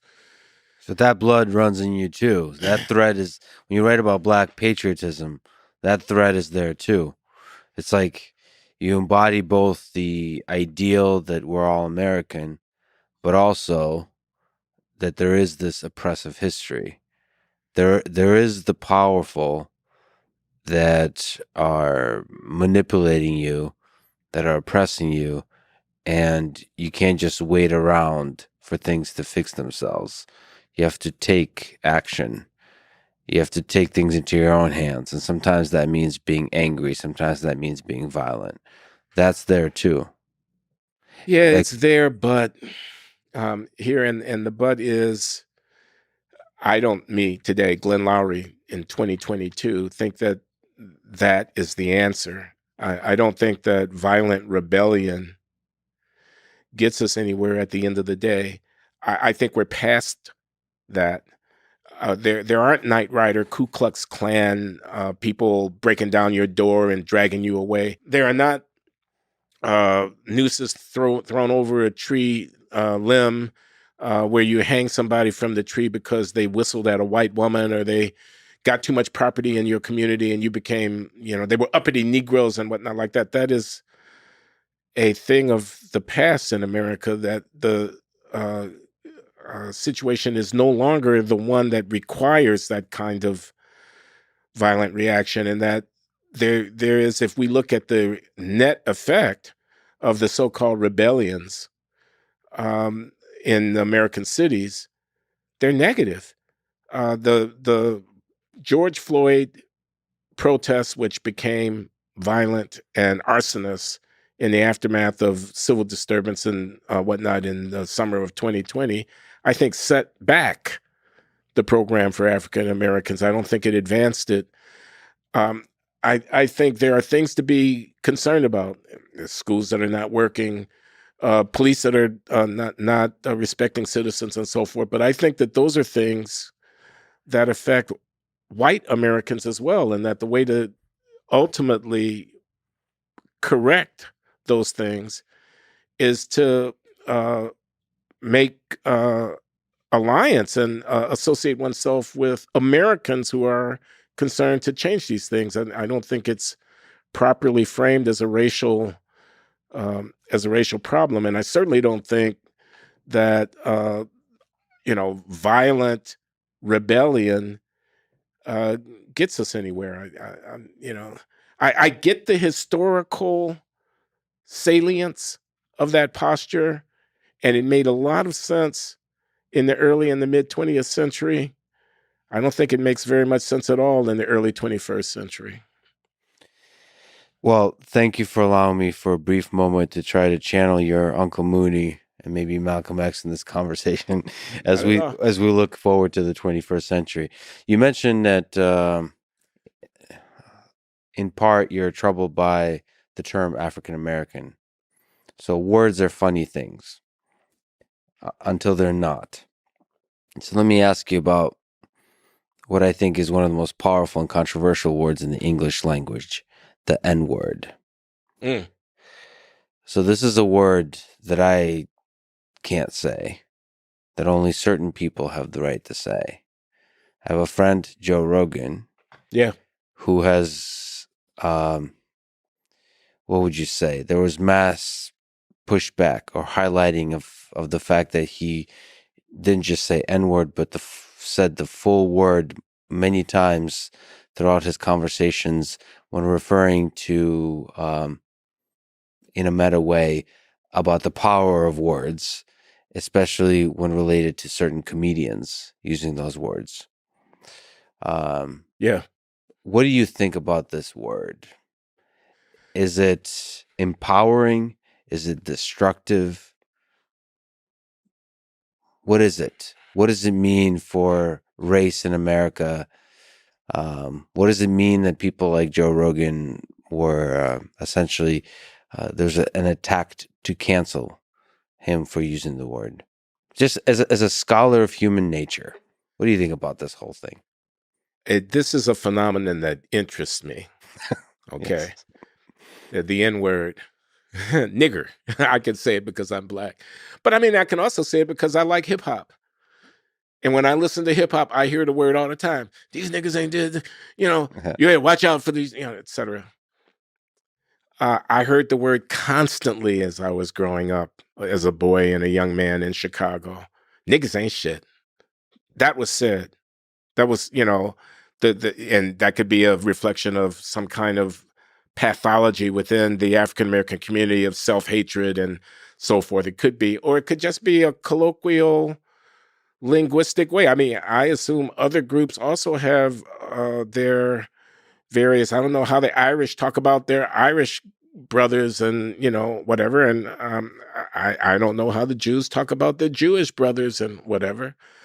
But black people, when talking about other black people, use the N-word all the time. My nigga.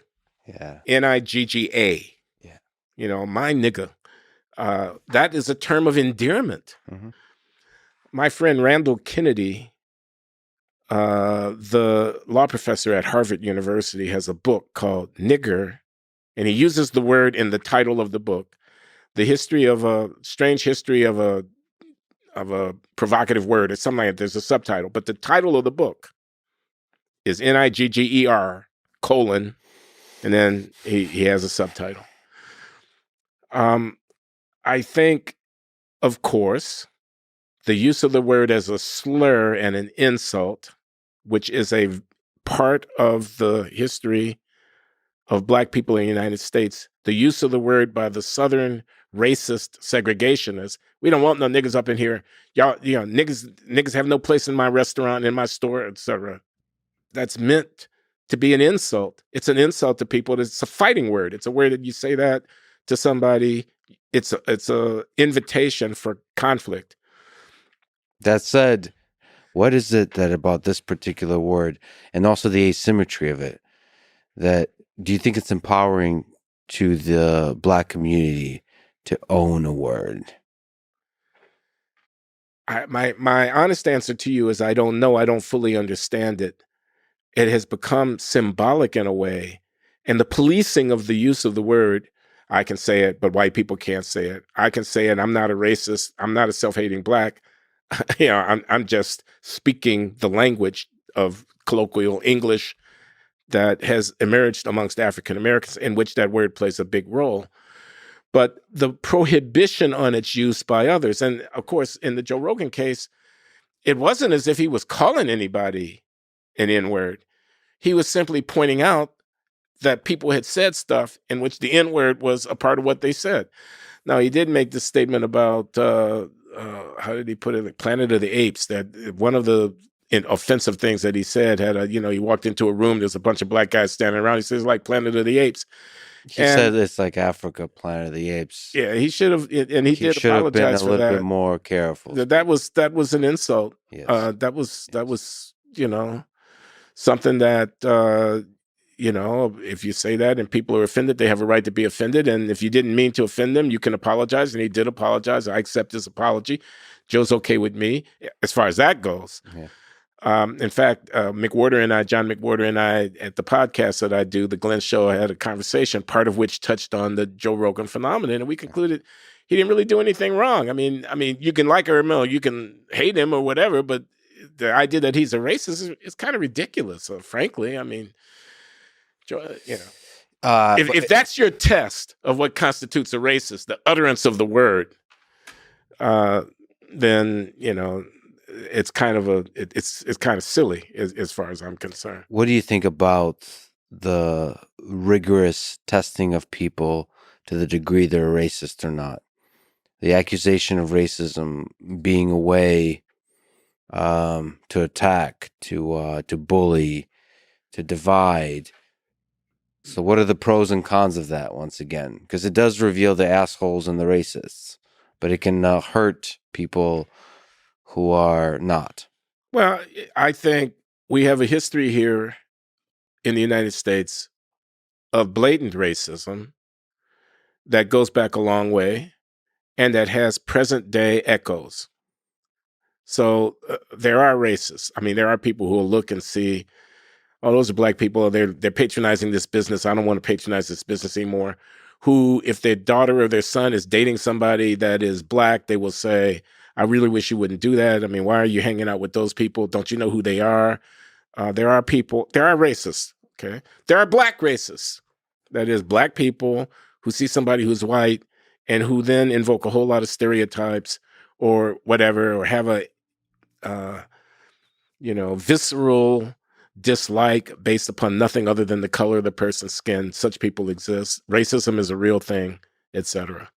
On the other hand, I think this throwing around, the accusation of racism, a college professor is teaching a course.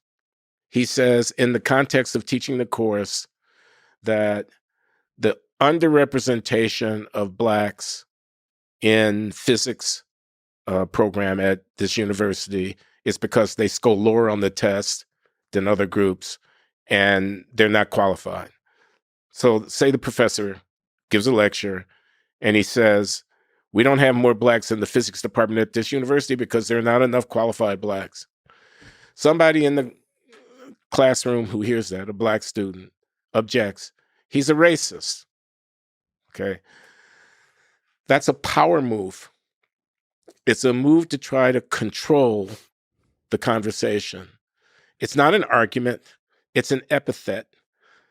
You've said that a person who has a particular idea that you don't like, maybe that idea is I'm against affirmative action. I think it's unfair. I was just with Dorian Abbott.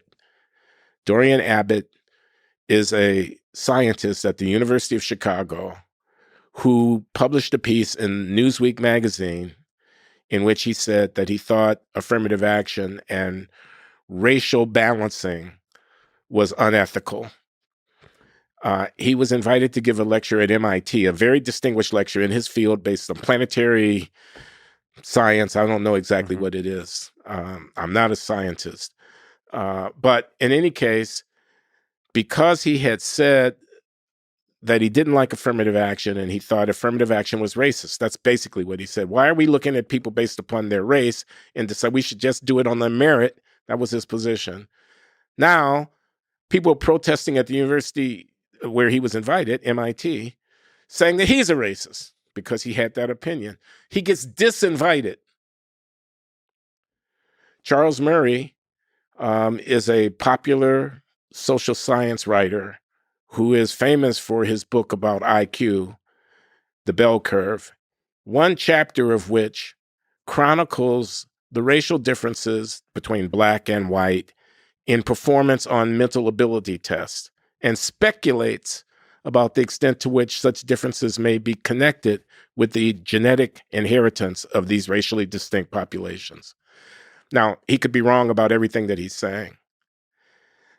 The Southern Poverty Law Center calls him a white supremacist because he observes that there are racial differences in measured intellectual ability amongst Americans of different racial descent. He could be wrong. Let me stipulate that he is wrong. I mean, I don't want to argue about whether he's right or about whether he's wrong. He's addressing himself to a factual issue. And now the issue becomes, instead of grappling with the factual questions at hand and demonstrating his rightness or wrongness about those questions, the issue becomes his character. He's a racist. That's, in my mind, a lot like calling him a witch.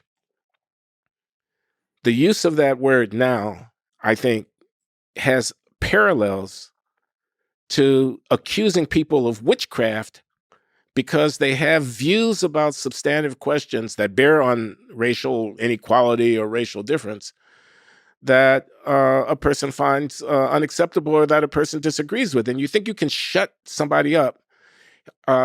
Crime in the cities of Chicago, St. Louis, Baltimore, Philadelphia, Washington, D.C. is out of control, some person might say. Murder rate is high. Who's committing those crimes? They're mostly Black young men who are doing the carjackings and who are doing the shootings. They're killing each other. They're making our city unlivable. Now, that's a hypothetical statement that I offer. It might be correct. It might be incorrect. It might be appropriate. It might be inappropriate. It may be true, but something that we would be better off if people didn't focus on. I don't know. Responding to someone making that statement, have you seen what has happened to my city?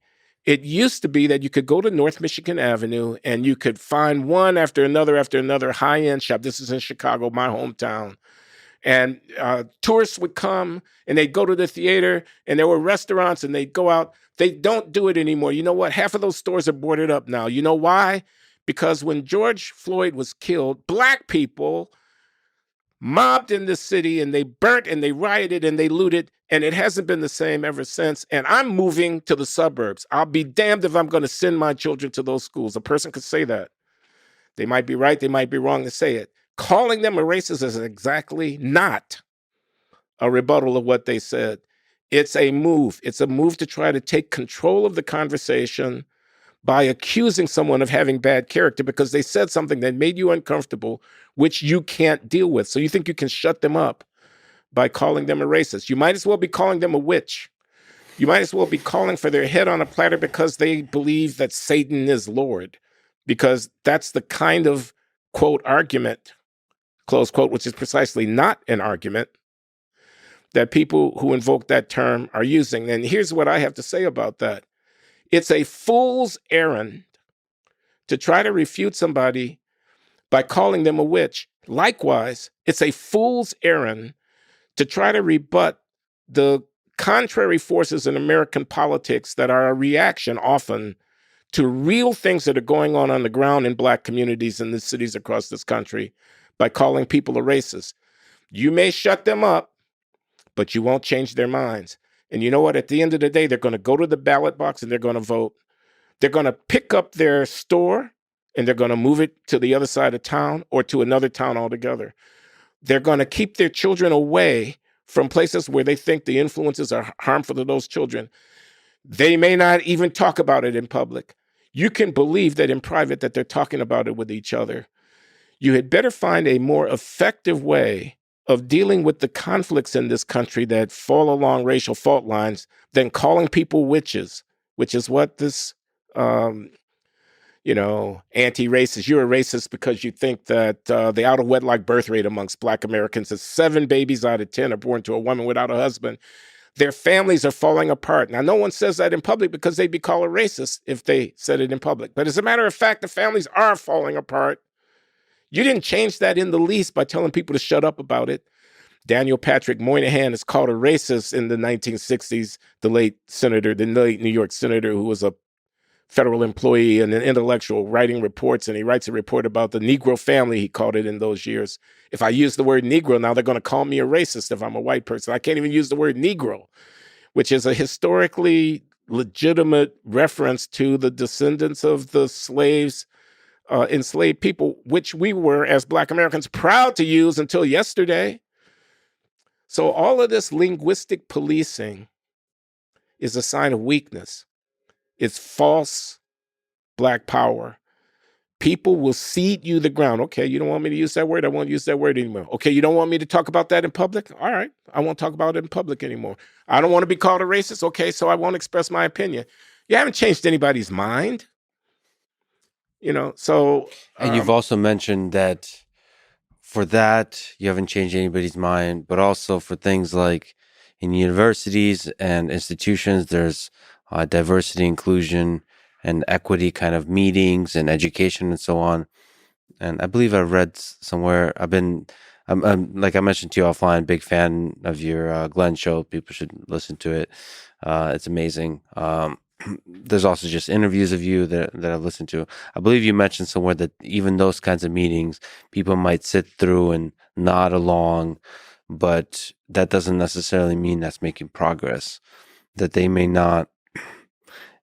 may actually be bottling up a frustration. That's the fear is that that's going to result in a pendulum sort of push back towards this idea of forced appreciation, like forced anti-racism kind of thing. I talk about this often in my podcast. That's the Glenn Show. You can find the Glenn Show, my YouTube channel, and also at Substack. You have a great Substack. You and your friend do Q&As and all that kind of stuff on Patreon. Yeah. So so people should definitely follow you. It's a brilliant conversation. Out. But yeah, I mean, one concern is that the policing of the superficial policing, this is a part of political correctness, the insistence that you only use certain words, that you only talk in a certain way, is a phony kind of power because it doesn't actually persuade people about the issues that are at hand.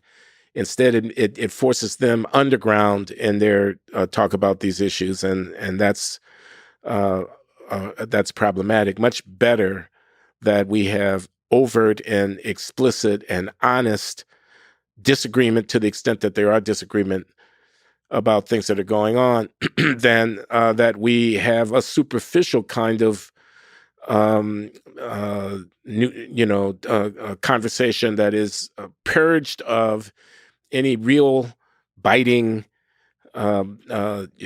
discomforting confrontation with the realities of the situation at hand. And for Black Americans, I think one big part of the reality of the situation at hand is violent crime. Violent crime. A police officer is afraid when he stops a car because it's an 18-year-old driving the vehicle. He's got dreadlocks. He's a Black person. The car doesn't have the right license plate. He's afraid to deal with that person. And one of the reasons he's afraid to deal with them is because a few who look like him are behaving violently. Their violence is usually perpetrated against others who look like themselves, but not always. And that reality doesn't get changed by, telling a newspaper writer who writes about it that they are a racist, or enforcing within a newsroom, you can't cover that story in that way because to do so would be racist. I think it's a monumental mistake to enforce a closure on public discussion based upon a calculation that if we allow people, if Twitter allows this kind of post, if the Washington Post runs this kind of story, et cetera, you end up with a superficial politeness, but a subterranean seething resentment that only makes matters worse. If I can get your comment, maybe you have ideas, because it does seem that this kind of attack works, of being called a racist, being called maybe not sexist, but somebody, like we're going through a Johnny Depp trial now, right? It's a defamation trial, and the reason it's a defamation trial is because all it took is a single accusation of Johnny Depp being somebody who sexually and physically abused Amber Heard, and all it took is just a single article. No proof was given except the accusation itself, and the world believed it. So it's effective. So how do you fight back if it's so damn effective that you can just call anybody racist and it works? It's hard to wash off. You're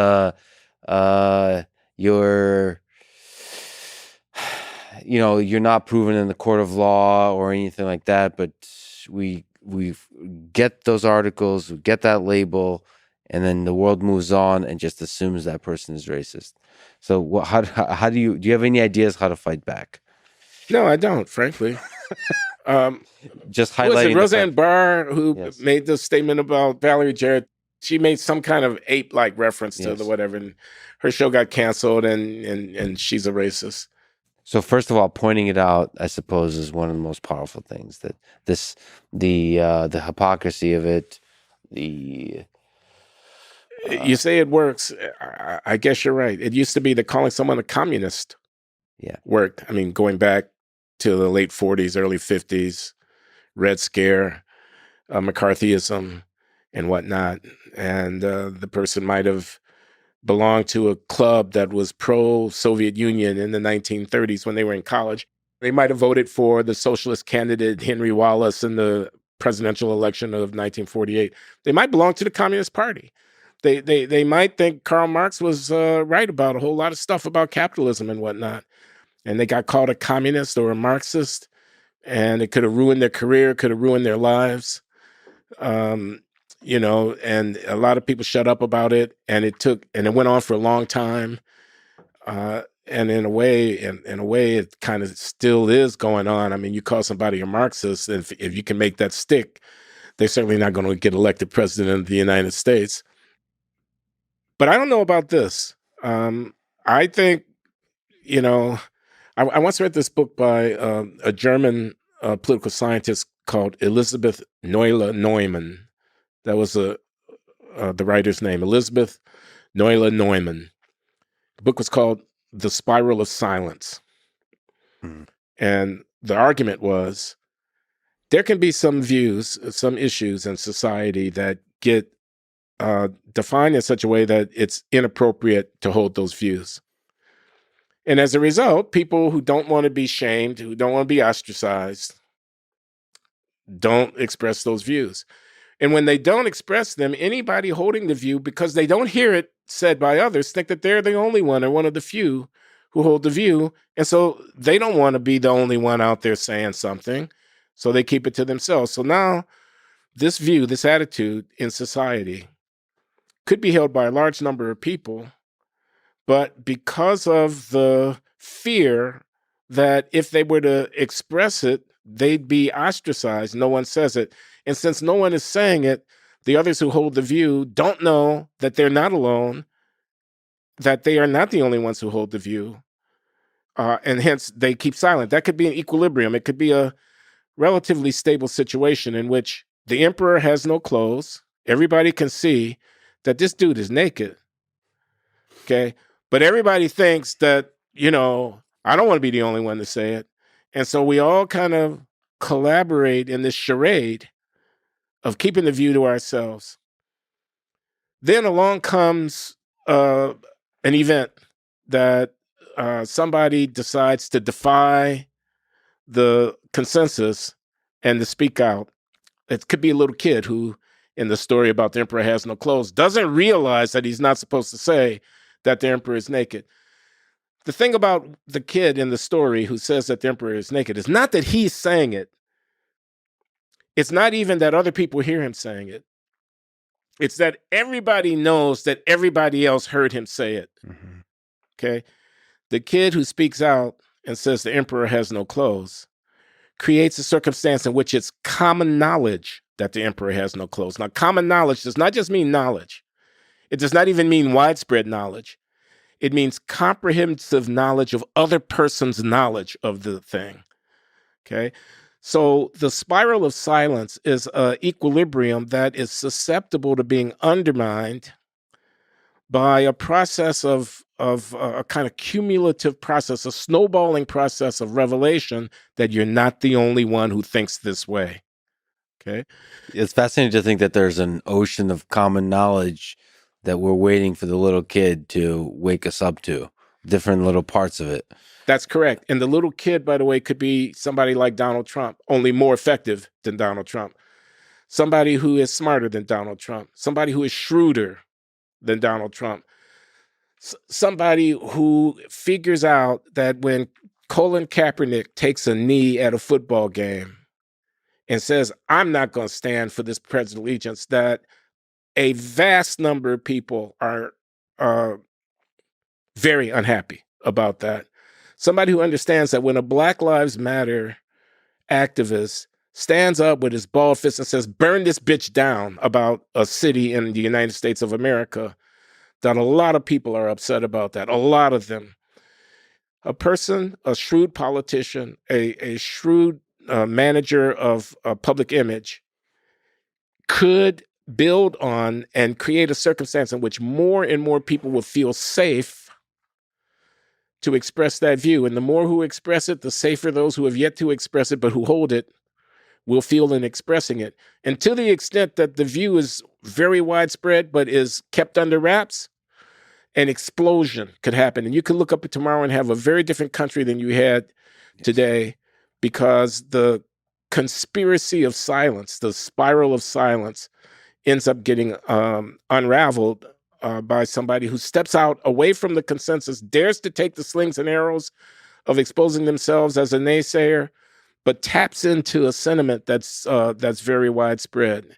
And I fear that with respect to many racial issues, this is the situation that we actually confront, that it could unravel in a very ugly way. But it can also unravel in a beautiful way. So depending. There is a spiral of silence, you're saying. And it could be, because speaking of children, charismatic children, there's a guy named Elon Musk who might be a candidate for such an unraveling, right? You mentioned the person that speaks out could be a Donald Trump, but in this current situation that we live in, like as this week, Elon has purchased Twitter. That's what I hear. And is pushing for, in all kinds of ways, the increase of free speech on Twitter. And speaking about some of the issues that we've been speaking about here with you, but maybe in broader strokes, about just the fact that you have to, it's okay to point out that the emperor wears no clothes, and to do so from all sides in a way that everybody's a little bit pissed off, but not too much. What do you think about this whole effort of free speech in these public platforms? Elon in particular, Twitter, you're an avid Twitter user, but just public platforms for discourse, for us as a civilization to figure stuff out. Yeah, well, the people on the left are very upset about the possibility that Elon Musk and Twitter will be more open to provocative public speech that has heretofore been banned or suppressed. And I think they might be right to be concerned that that could happen. I don't know enough about the technology and about the market to really, social media and whatnot, it seems like it's a complicated system of interactions between people and who the users are and so forth and so on.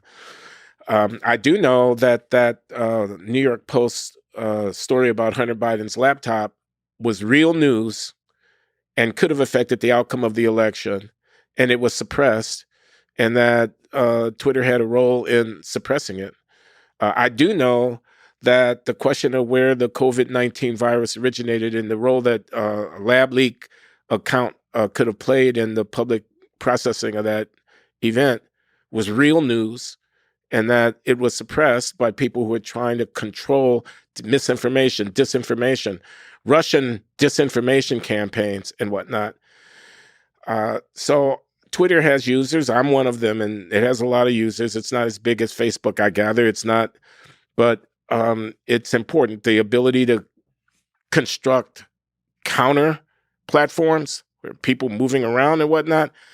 It's a kind of network dynamic that maybe I should understand it better than I do, being a social scientist. But I don't think anyone understands it. Yeah, even it's- people inside Twitter, which is fascinating. It's a monster because of just the bandwidth of messaging, and you don't know who is a bot and who is a human. That's a fascinating dynamic, and the whole and the viral nature of negativity. yeah, That all of those dynamics, of course, you are probably the right person to understand it from a social scientist perspective, from an economics perspective, but nobody really understands. And it's fascinating within that domain.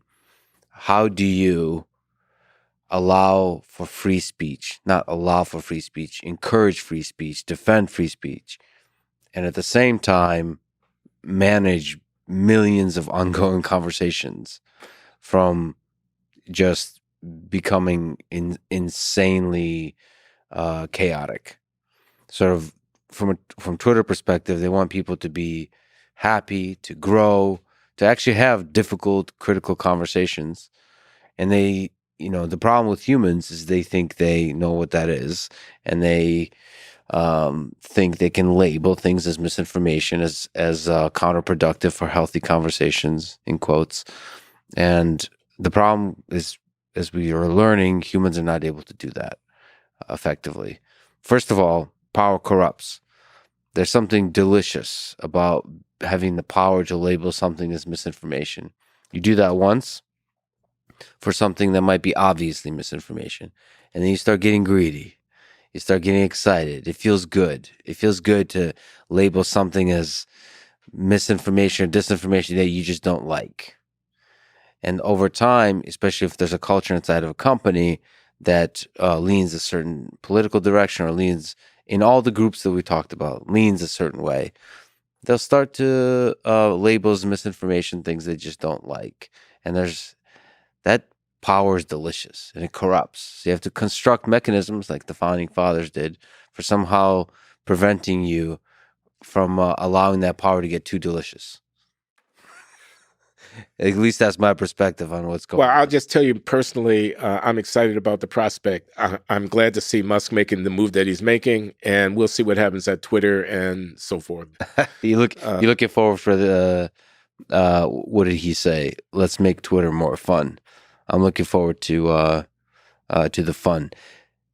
You've talked about you are at a prestigious university, Brown University. And you've mentioned that universities might be in trouble. I think it's with Jordan, but everywhere else that barbarians are at the gate. Who are the barbarians at the gate of the university? So first of all, what is to you beautiful about the ideal of the university in America, of academia?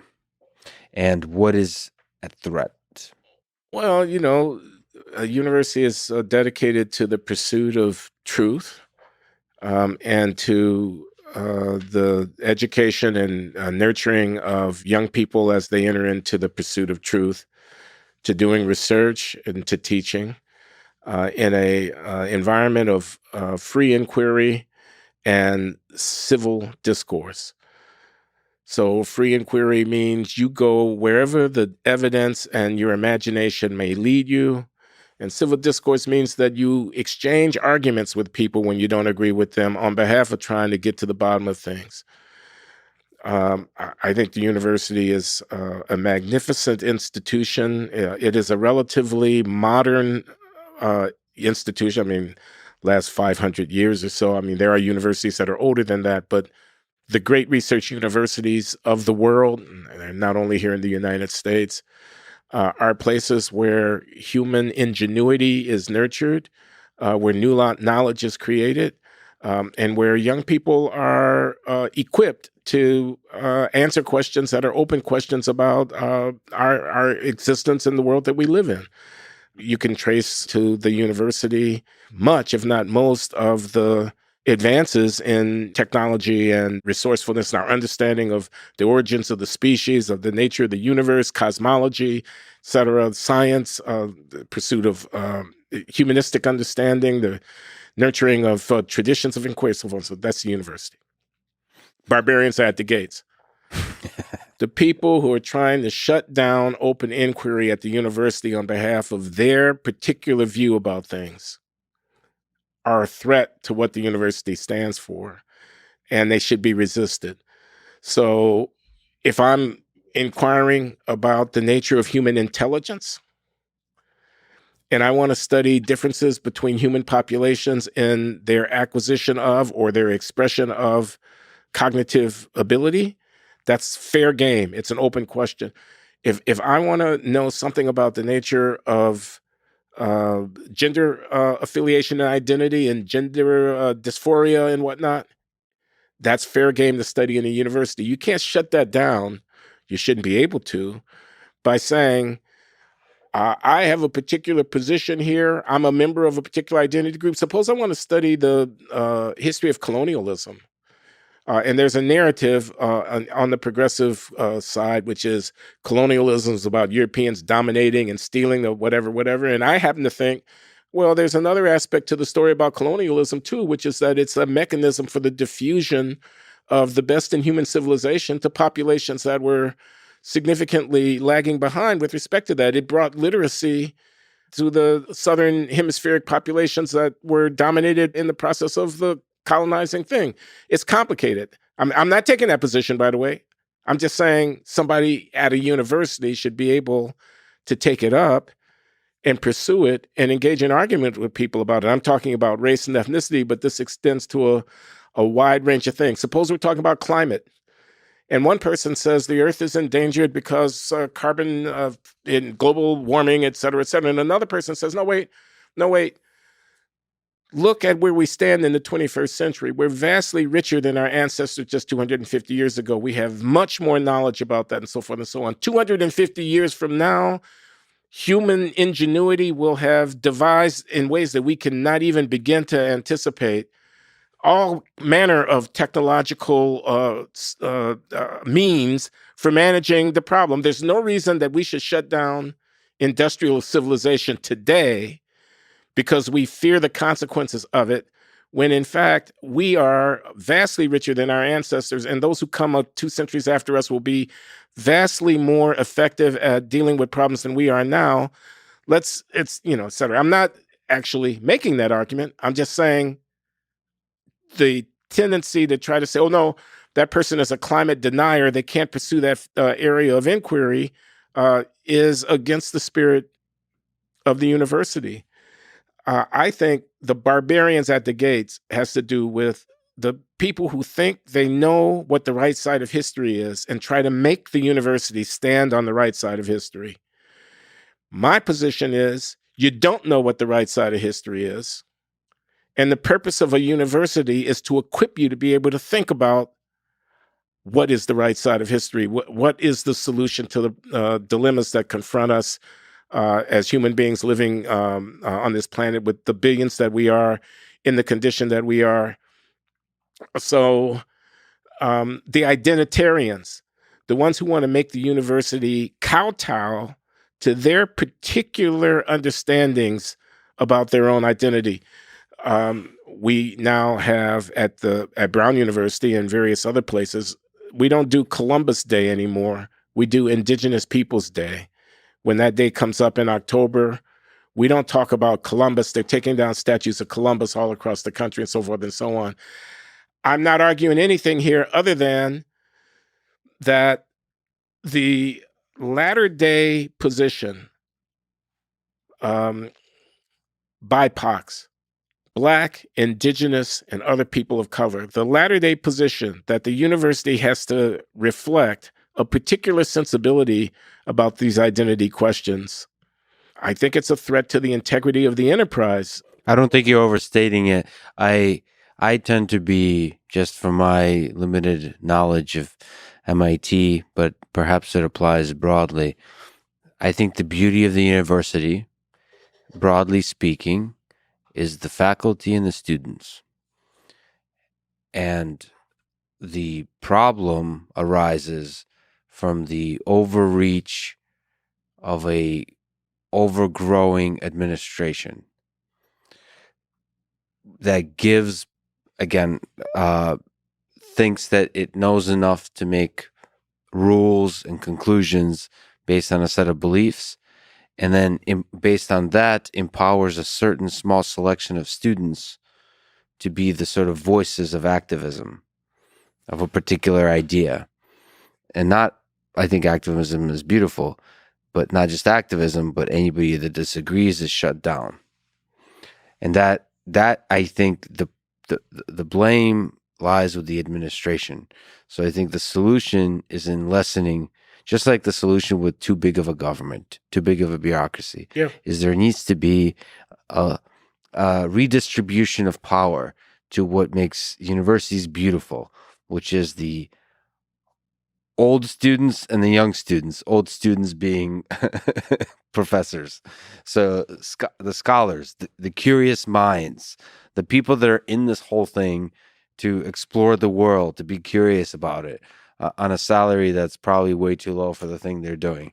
That's the whole point. And then the administration just gets in the way, and is the source of this kind of I would say that in your beautiful phrasing, I would say the administration is the barbarians at the gate. So the solution is smaller bureaucracy, smaller administrations. I have to, on this point, you had this conversation you put on your Substack with Jordan Peterson about cognitive inequality. I think it's titled "Wrestling with Cognitive Inequality." Yeah. This particular topic of just IQ differences between groups. Why is it so dangerous to talk about? Why this particular topic?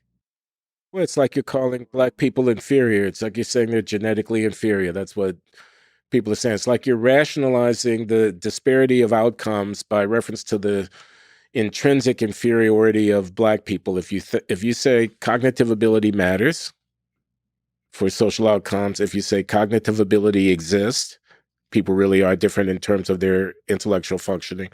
And if you say cognitive ability differences are substantial between racially defined populations, the sum of that, there is cognitive ability, it matters, and it differs by race, is the conclusion that outcome differences by race are in part due to natural differences between the populations.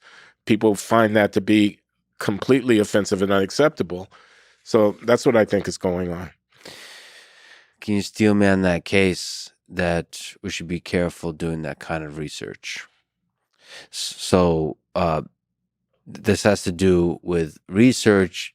It's like the Nazis used Nietzsche in their propaganda, right? You can use, white supremacists could use conclusions, cherry pick conclusions of studies to push their agenda. Can you steel man the case that we should be careful? Yeah, I could do it at three levels. One is, what do we mean by cognitive ability? So there's many different kinds of intelligence a person might say. How good are IQ tests at measuring other kinds of human capacities that are pertinent to success in life, like temperament, like emotional intelligence, and so on. So intelligence is not a one-dimensional thing measured by G. The cognitive psychologists talk about G, the general intelligence factor, which is a statistical construction. It's a factor analytic resolution of the correlation across individuals in their performance on a battery of different kind of tests, and they use that to define a general factor of intelligence. And a person could say that is a very narrow view of what human mental capacities actually are, and that it's much better to think about multidimensional measures of human mental functioning rather than a single cognitive ability measure, a so-called IQ, which is a narrow construction that doesn't capture all of the subtle nuance of human difference in functioning. Functioning is not just the ability to recite backwards a sequence of numbers. I say 8, 7, 9, 5, 3, 2. You say 2, 3, 5, 7, 8, 9. It's not just that. Intelligence is a complex management of many different dimensions of human performance, including things like being able to stick with a task and not give up, things like being able to discipline and control your impulses so as to remain focused and so forth. That could be one dimension. I could start by questioning the very foundation of the argument for racial differences in cognitive ability by saying that your measure of cognitive ability is flawed. I could go to a higher level. I could say what we're really interested in is social outcomes, and the question of what factors influence social outcomes extends well beyond mental ability to many other things. So here's an example. Visual acuity. How well do you see? You're not wearing glasses. I am. Visual acuity varies between human beings. Some people see better than other people do. Visual acuity can be measured. I can put you at the chart and can you identify and read that bottom line in small print or not? So we can measure visual acuity, and it varies between human beings. Visual acuity is partly genetic. I think that's undoubtedly true. We inherit genes that influence whether or not we are nearsighted or farsighted or astigmatic or whatever. So visual acuity differs between people and can be measured and is under genetic control. On the other hand, corrective lenses allow for us to level the playing field between people who are differently endowed in terms of visual acuity. Likewise, social outcomes are what we're really interested in: employment, earnings, whether or not they're law-abiding, how do they conduct themselves and their families and so forth amongst individuals. Yes, social outcomes are influenced by so-called cognitive ability, but they're influenced by many other things as well.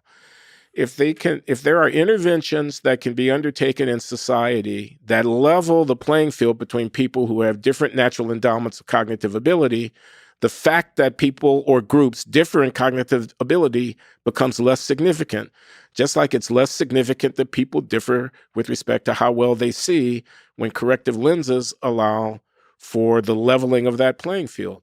There are, in fact, interventions, educational interventions, early childhood interventions that have been shown to level the playing field to create better life outcomes for people, even if they happen to be endowed with low intelligence. So a second level of arguing against this whole program of research on human differences in intelligence is to observe that, yes, human beings and perhaps racially defined groups may differ on the average in intellectual endowment, but there well may be social interventions that level the playing field, whether it's in education or in other kinds of programmatic interventions, especially for the poor.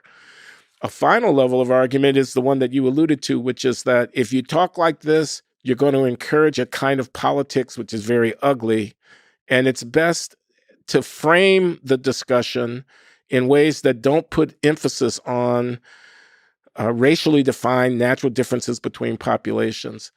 That's an argument that I am myself personally conflicted about. On the one hand, I think, those people are just stupid.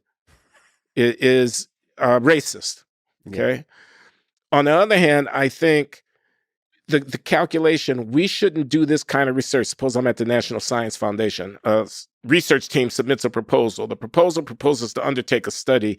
The study would explore the extent to which people and racial groups differ with respect to their intellectual performance and how that's influenced by their genetic and environmental interaction. And I decide not to fund the study based on a political calculation that the subject is too sensitive. And if you explore that subject, you might get the wrong answer. And if you get the wrong answer, the white supremacists will be encouraged. Well, that is presuming before the research is done that I know the outcome of the research and that I can calculate what the political consequence of the research outcome is going to be. That's assuming the thing before you even know what the thing actually is. It's a kind of omniscience. It presumes that you, as the master of the universe, can tell people what it is that people are being treated like children, what it is that they're capable of knowing and what it is that they're not capable of knowing. It would be like someone saying to Einstein, I don't know about that special relativity theory. It could well lead to the development of technologies that would allow nuclear weapons. Or someone saying to Oppenheimer, who is a physicist overseeing the Manhattan Project, where the U.S. developed nuclear weapons capacity, don't carry out that project because the results of acquiring that knowledge may be more than we can deal with. Or someone saying to someone doing biomedical research who's interested in exploring the nature of the human genome, don't carry out that experiment, that cloning undertaking, whatever, because the consequences could be deleterious. Well, the consequences could be deleterious. The consequences could also be the cure of cancer. The consequences could also be being able to generate electric power without producing carbon effluent. So who are you to tell me, you being the person in the political position to control the research, what the consequence of doing the research is? I think I don't want to cede that kind of power to politicians over the course of human inquiry. So, yes, I would want there to be regulations governing the use of biologically sensitive and potentially dangerous pathogens in a lab in Wuhan or any place else. I would not want to simply leave that to laissez-faire. On the other hand, I think that the tendency to try to shut down inquiry on behalf of supposed adverse political consequences is the road to ignorance and impoverishment at the end of the day for humankind, denying ourselves the potential benefits of that kind of inquiry. I think we need to take our chances with inquiry rather than to try to control it. And I feel that way about the exploration of human intelligence as much as anything else. So you've asked me to steelman the case against research on IQ of the sort that Charles Murray is famous for popularizing. And I've said, A, your measure of intelligence is single dimensional and it ought to be multidimensional. I've said, B, the consequences of people's differing in intelligence depends not only on the natural endowments of the people, but also on the environment and the potential for intervening in that environment through one or another kind of instrument, as the metaphorical example of the use of corrective lenses to level the playing field between people with different visual acuity indicates. But finally, I've said, yes, research on racial differences in IQ can foster political beliefs that we would regard to be noxious. On the other hand, to presume that what we don't know yet and might find out from the research is going to be harmful is to assume a kind of presumption or of knowing what the outcome of unknown processes might be, which we ought to be very slow to embrace, because if we had done so in the past, we wouldn't have nuclear power. There's a lot of things that we wouldn't know. I mean, what were people saying about Darwin and exploration of the evolution and origin of the species? They were afraid that it was going to in effect, disprove the religious-based accounts of, what were they saying about Copernicus and et cetera, et cetera. So, That was a masterful layering of quote wrestling with cognitive inequality. You dragged in nuclear research, Copernicus, Darwin, biomedical research with genetics, even COVID and the lab leak. I mean, that was just fun to listen to. Okay. Let me ask you about your politics. So you've recently said that you're conservative leaning. Maybe that's a day-to-day thing. Maybe you can push back, but so you have somebody like your friend John McWhorter, who could say is on your left, to the left of you, and then you have somebody like Thomas Sowell, who maybe is on to the right of you. Yeah, probably. And yet there's a lot of overlap between the three of you. Right. So to what degree does politics affect your view on race in America? And maybe to what degree does your view on race affect your politics? Okay. And that, for people who don't know, has shifted over time. You've been on quite a roller coaster, as anybody who thinks about the world should be. Well, let's begin with the fact that I was trained as an economist in a tradition of what many people would call neoliberalism. I was trained at MIT, which was not a right-wing place by any means, but it was a place where you learned about markets and about the benefits of capitalism as a way of organizing society, the virtues of free enterprise, the fact that the pursuit of profit was not necessarily a bad thing, but it well might be the road to prosperity and to economic growth.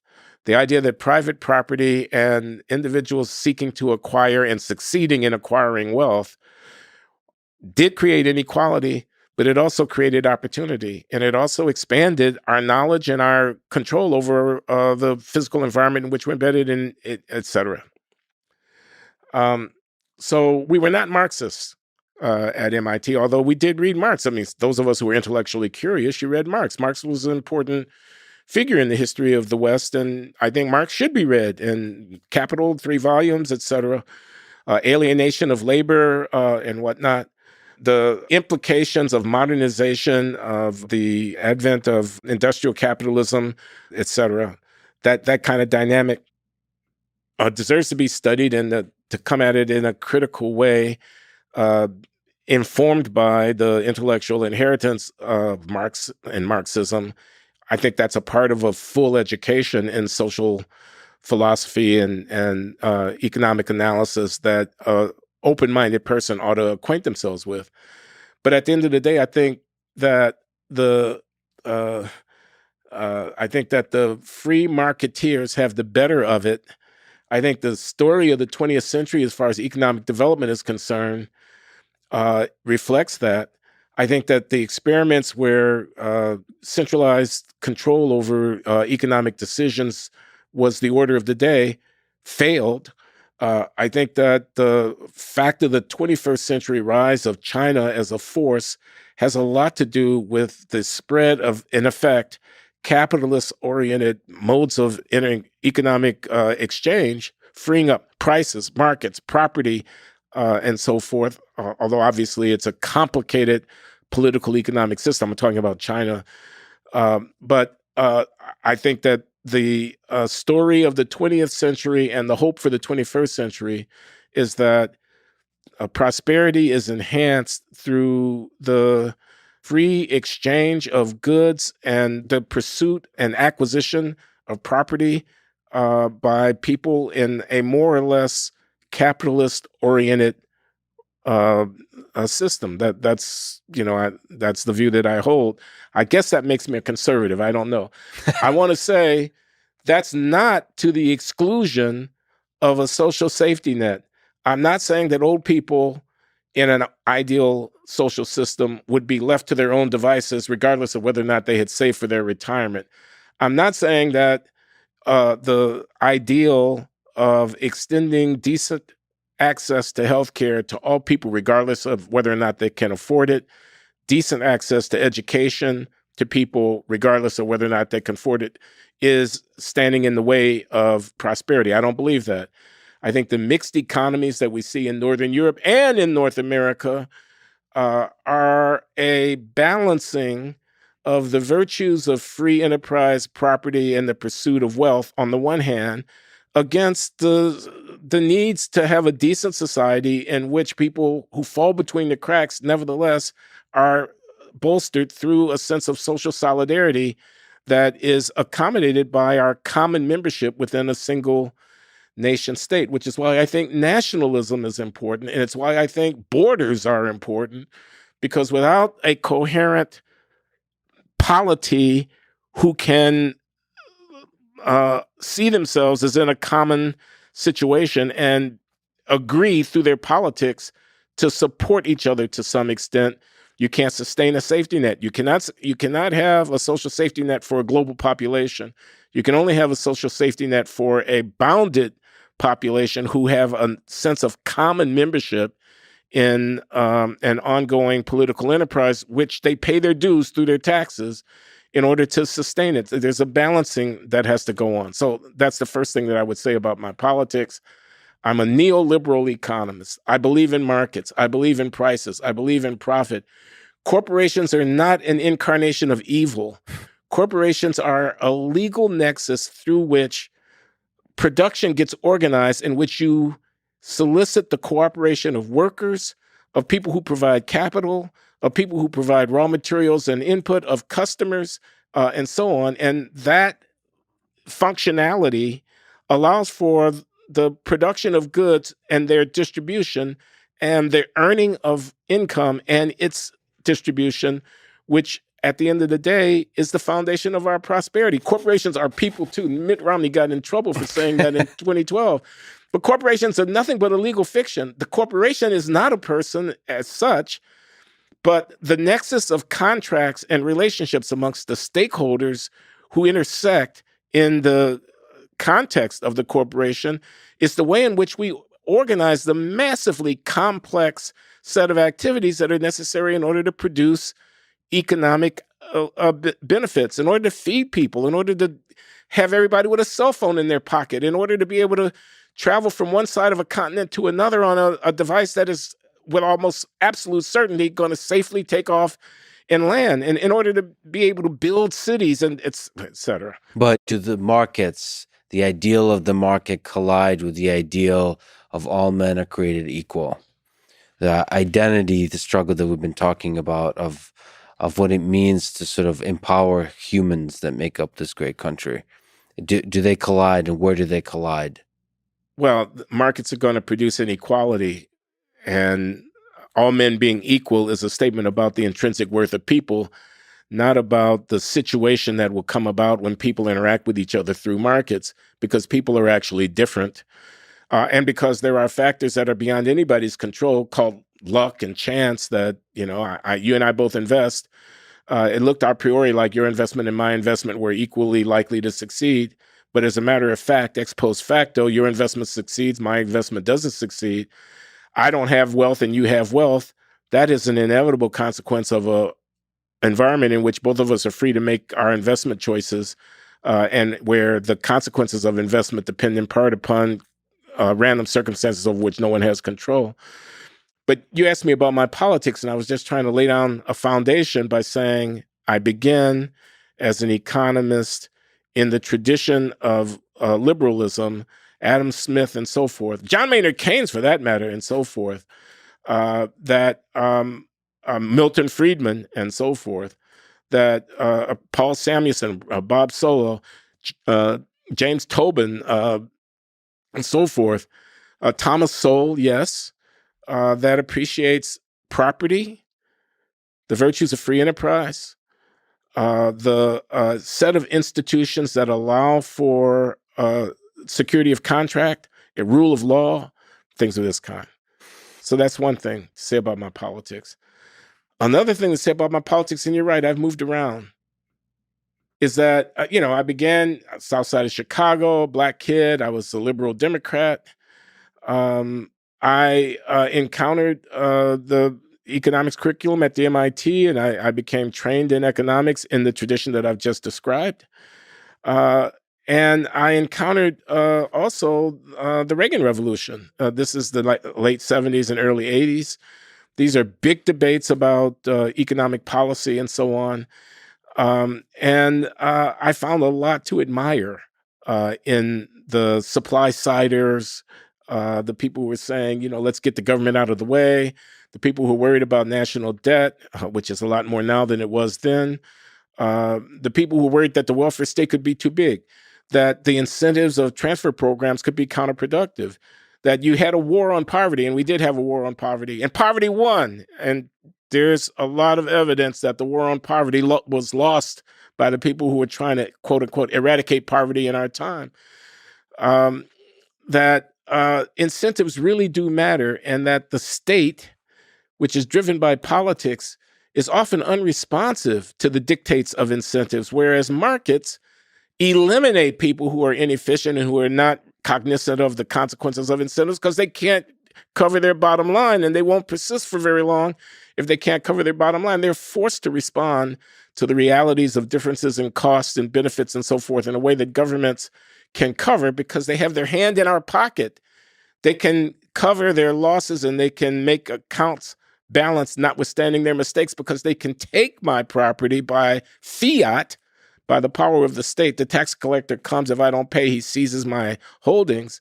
And they can carry on in that way.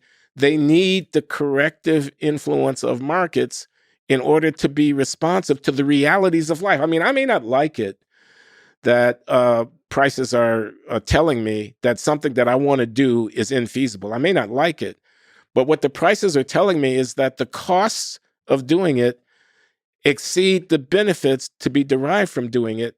And if I persist in doing it, notwithstanding that, I'm going to run losses, and those losses will accumulate. And the net effect of that over an entire society is stagnation and ultimate attenuation of the economic benefits that might be available to people. Again, I think if you look at the developing world in the post-colonial period, the second half of the 20th century, that's exactly what you see. Planning doesn't work. Centralized control over resource allocation doesn't work. Okay, so I became more conservative in that respect. But I also, and this has to do with race, lost faith in the posture that what became of the civil rights movement. I mean, the civil rights movement, you quote King 1963, the civil rights movement starts out as we want equal membership in the polity. But it becomes a systematized cover, I'm going to argue, for deficiencies that are discernible within Black American society, which only we could correct. That's a very controversial statement. I make it with trepidation. I don't take any pleasure in saying it, but here's what I'm talking about. So I'm talking about the family. So the family is a matter internal to the community about how men and women relate to each other and engage in social reproduction, childbearing, the standing up of households, the context within which children are developed, are maturing, and so forth and so on. So the African-American family is in trouble. I think I can demonstrate that by reference to high rates of marital dissolution, by high rates of birth to out of wedlock, and so forth. You can't even say that the African-American family is in trouble. Violence. Homicide is an order of magnitude more prevalent amongst African Americans than it is in the society as a whole. This is behavior. It's behavior of our people. I speak of Black people. Of course, we're not the only people in society for whom violence is an issue. It's an order of magnitude more prevalent in our communities. I'm talking about schooling and school failure. So we have affirmative action as a cover. It's a Band-Aid on differences in the development of intellectual performance, which is only partly a consequence of the natural intelligence of people and largely a consequence of how people spend their time, what they value, how they discipline themselves, what they do with their opportunities, how parents raise their children, what peer groups value, and things of this kind. The Asian students who are scoring off the charts on these exams are doing it not because they're intrinsically more intelligent than other people, but because they work harder, because their parents are more insistent on focusing on their intellectual performance, because they're disciplined, because of the way that they devote their time and their resources to equipping their children to function in the 21st century. This is what I believe. I think it's demonstrably the case. And it is a factor in racial disparity. The way that the civil rights movement has evolved under the wing of the Democratic Party into an organized apologia for the failures of African Americans to seize the opportunities that exist for us now in the 21st century, but did not exist in the first half of the 20th century. The way in which the civil rights movement has become an avoidance mechanism for us not taking, we African Americans, responsibility. This is Glenn Loury. Not everybody's going to agree with it. Is part of what makes me a conservative. I am tired of the belly aching. I'm tired of the excuse me, white supremacy. It is, in my mind, a joke.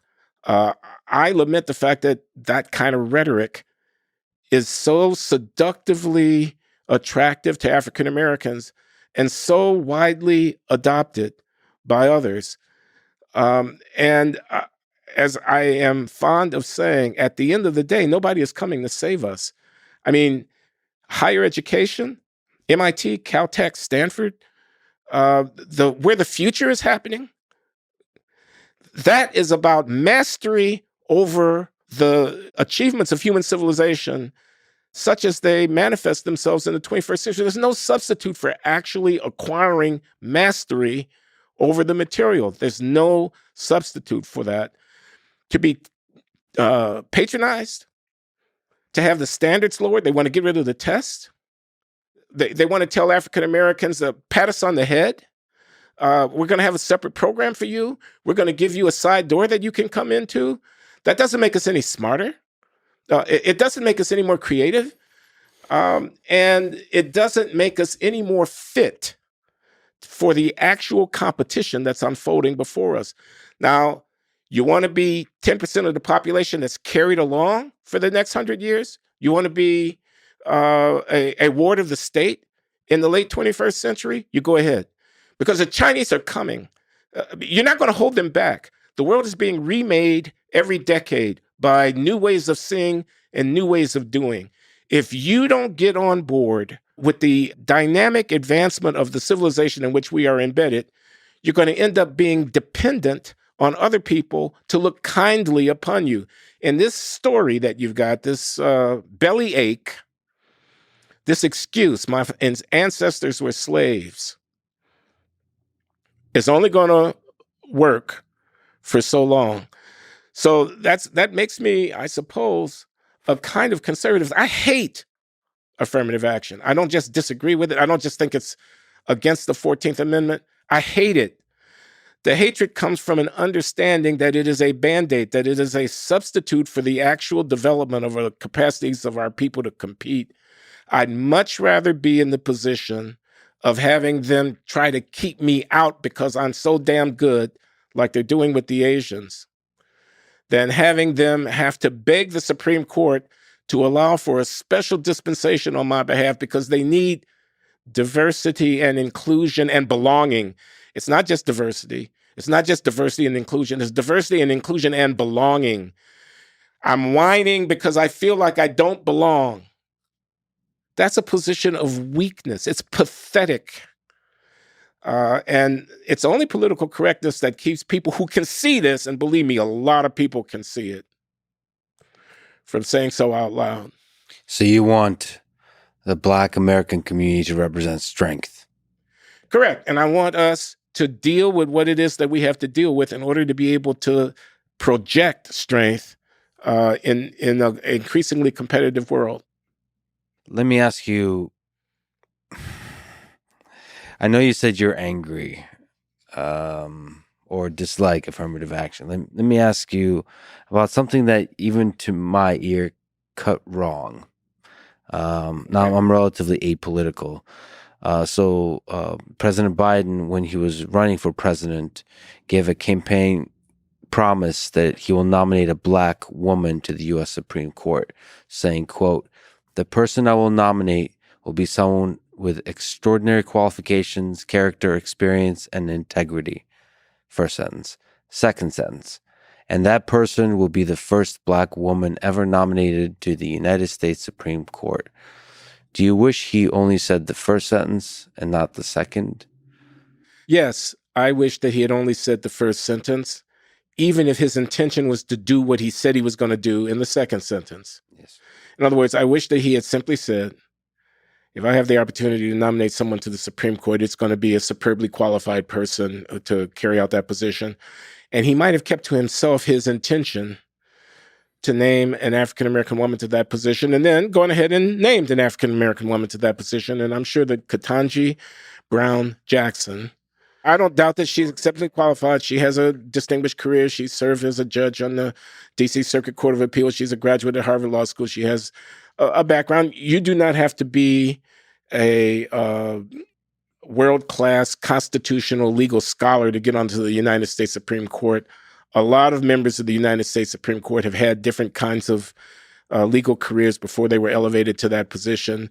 Earl Warren of the famed Warren Court of the 1950s and 60s was a politician as well as a leading jurist and whatnot. I mean, many kinds of people in the U.S. Supreme Court. I have no doubt that Judge Ketanji Brown Jackson is a qualified member to be on the Supreme Court. I wish that Biden had not done what he did. He could have just appointed a black woman. By saying that he was limiting his considerations to black women, and what are black women as a percentage of all potential appointees to the Supreme Court? 3%? 4%? I don't know. We could look the number up. Yeah. By saying that, he puts an asterisk on the appointment, but it's worse than that, because she will live down the asterisk if a person is inclined to do that. She will have the opportunity to show through her performance exactly what kind of jurist she is, just as Justice Clarence Thomas has shown through his performance that he was qualified and more than qualified to be on this United States Supreme Court. What I disliked was the pandering. He was seeking votes from black people by pandering to us, and he's treating us like children. Why should I care what color the person is who's on the United States Supreme Court? What I should care about is what kind of opinions they're going to write when they're on the United States. Do I suppose that being a black woman means that you're going to write different kind of opinions than others? Well, perhaps. That kind of identity politics at the highest level of American legal establishment is something that rubs me very much the wrong way.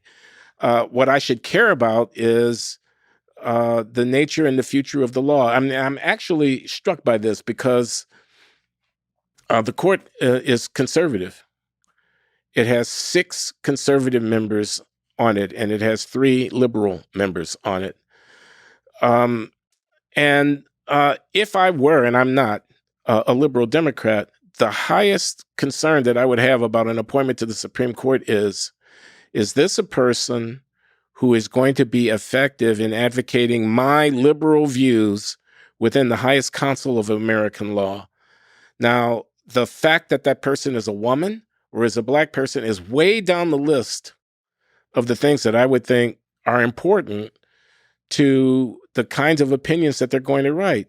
So, I mean, I think Joe Biden, this is just a piece of a larger political strategy to cobble together a coalition that'll be successful at the polls in sustaining Democrats.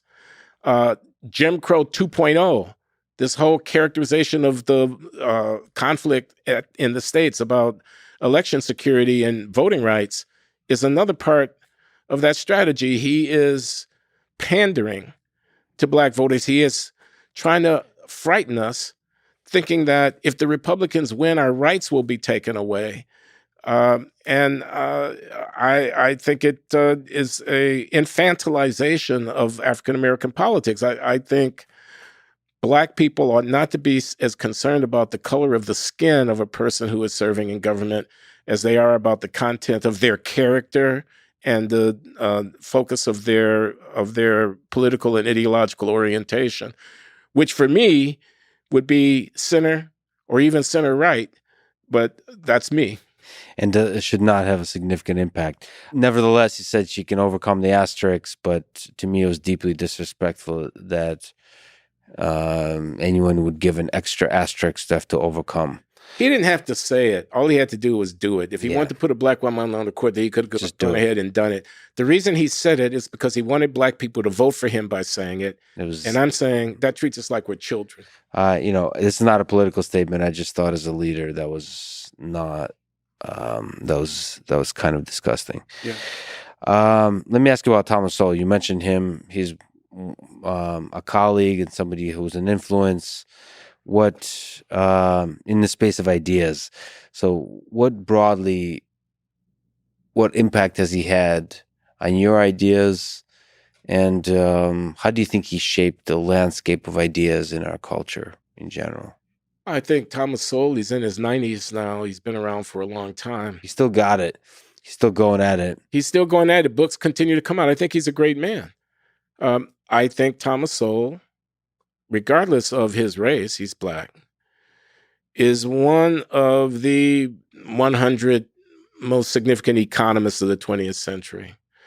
He has chosen as his subject, a substantial part of his subject, to investigate the deep causes and consequences of racial disparity of one kind or another. He's written fundamental books about that, many of them. He's a social philosopher. He is an economic historian. He is a combatant in the conflict of ideas around how to think about society, and this beyond racial differences, although race has been a big part of what he's written about. He's been critical of affirmative action, and he didn't just stand back and wag his finger. He got busy looking at the consequences of affirmative action in societies all around the world, and he's written books about that. He's been critical of the narrative about civil rights and racial inequality. He believes in small government. He doesn't think that efforts to redistribute income have proved to be the solution to the problem of racial disparity. Tom has not been honored by the committee that hands out Nobel recognition in economic science, and probably won't be because he's controversial. And I reckon that committee would be loath to encourage the blowback that they would be sure to receive if they were to take a controversial and politically focused and expressive black conservative and honor in that way. So I think another reason is that Tom, as a methodological matter, is not especially quantitative. He pays attention to data, but he doesn't do statistical analysis, and he doesn't do modeling. So from a methodological point of view, he's not a cutting edge, kind of mathematically sophisticated, kind of quantitatively, statistically oriented. But he does descriptive stuff. He writes in a style that is much more like a social historian than it is like a mathematically trained analytical economist.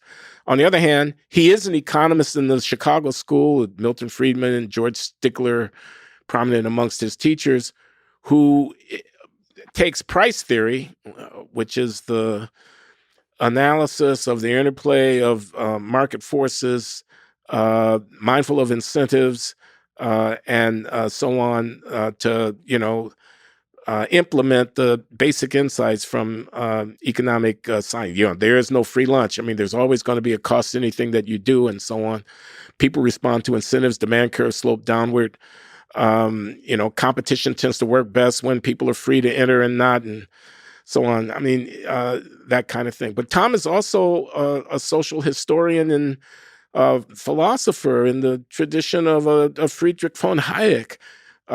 One of Tom's books I deeply admire, Knowledge and Decisions, is an extension of the Hayekian arguments about the limits of central planning and whatnot.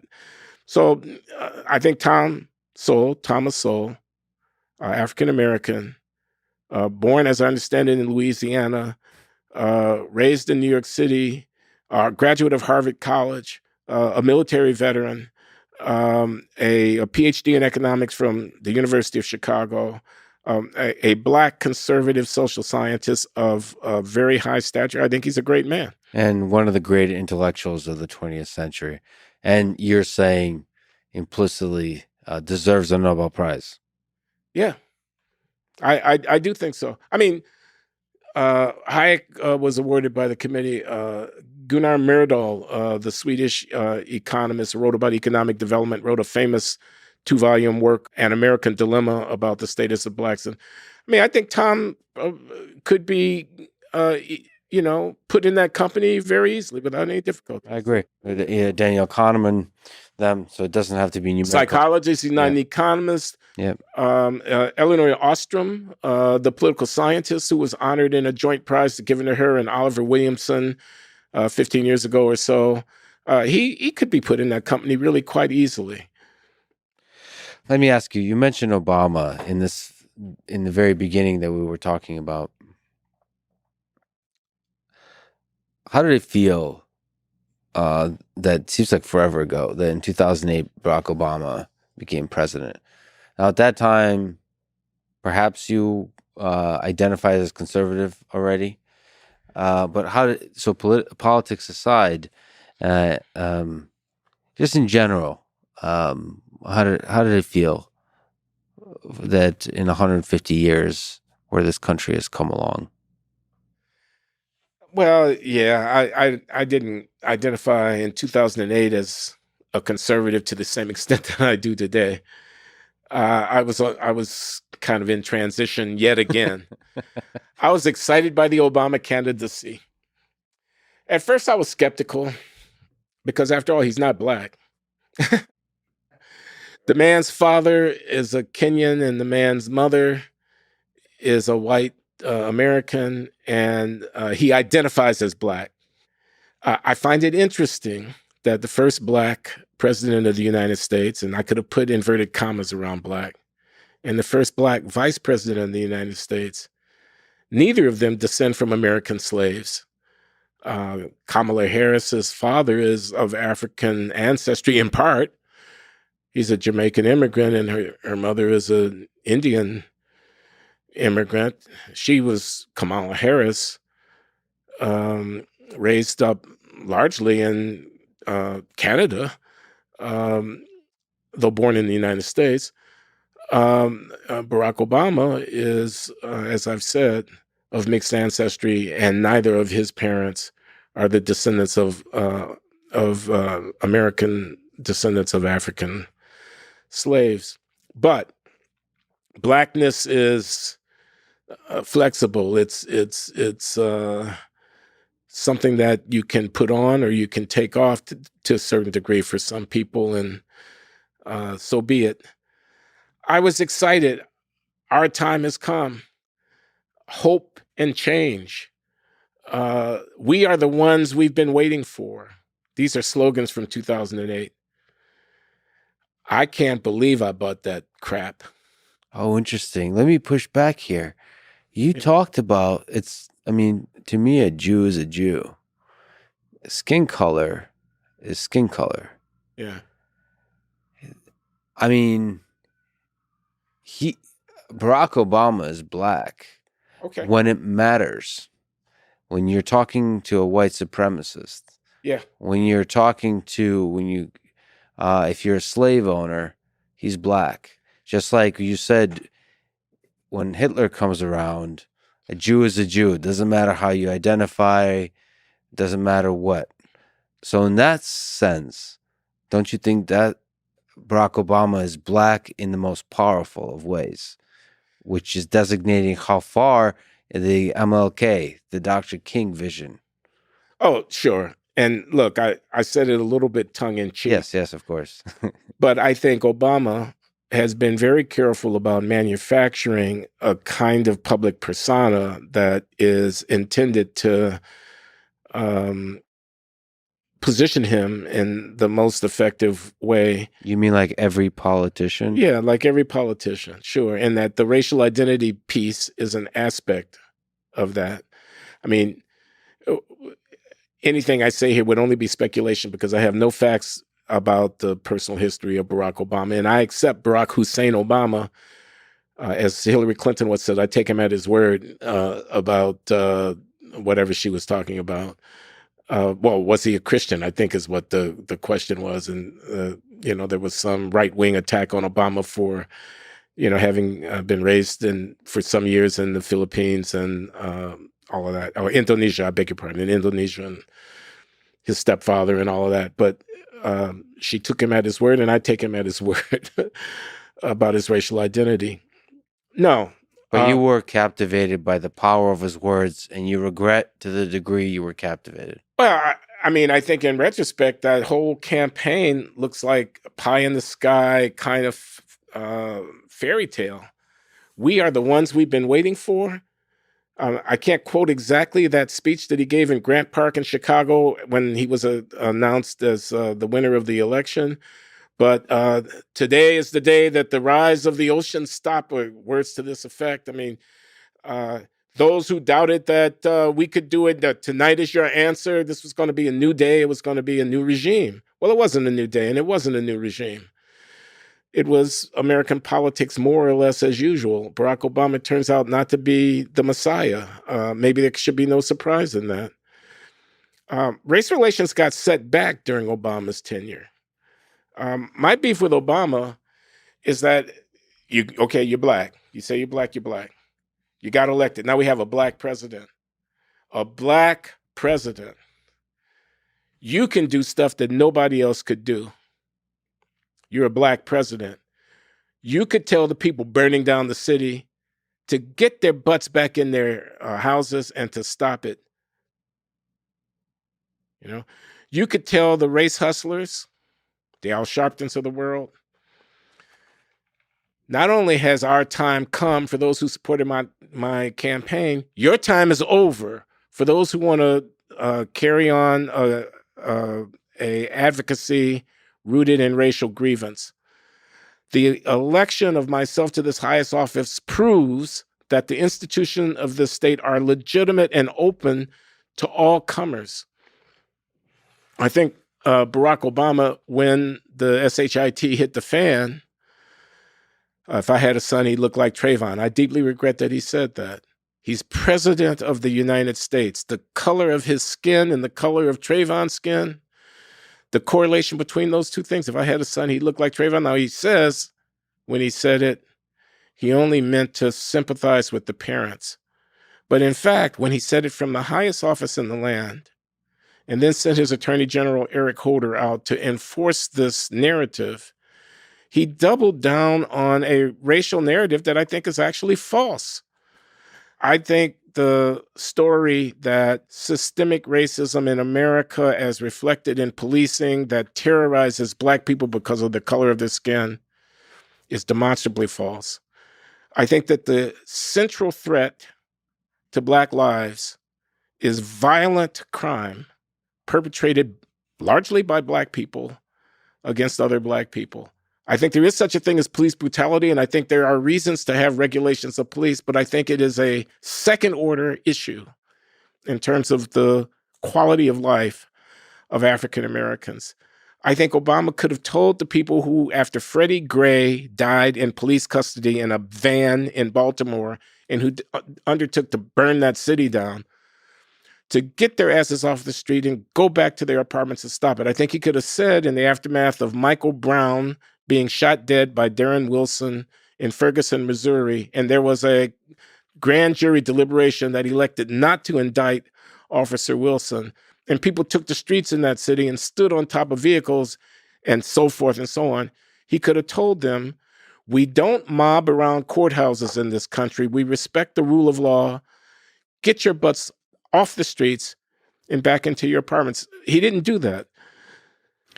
So To push back a little bit, Yeah, good. Push back. I think you're asking Barack Obama, the first black president of the United States, to do the thing that I think should be done by the second black president of the United States. I think his very example, given the color of his skin, was the most powerful thing. And actually doing some of these hard Thomas Sowell type of, Glenn Loury type of strong words about race, it may be too much to ask given the nature of modern day politics. He is a politician. He is a politician. He We needed are to get playing elected. He politics. needed to get reelected. Yeah. It was in his second term where most of what I'm talking about happened, so he wasn't facing further election. But Obama was, 46 or 47 when he was inaugurated? He served for 8 years, so he's in his mid-50s. He's got another half century or 40 years of life, God willing.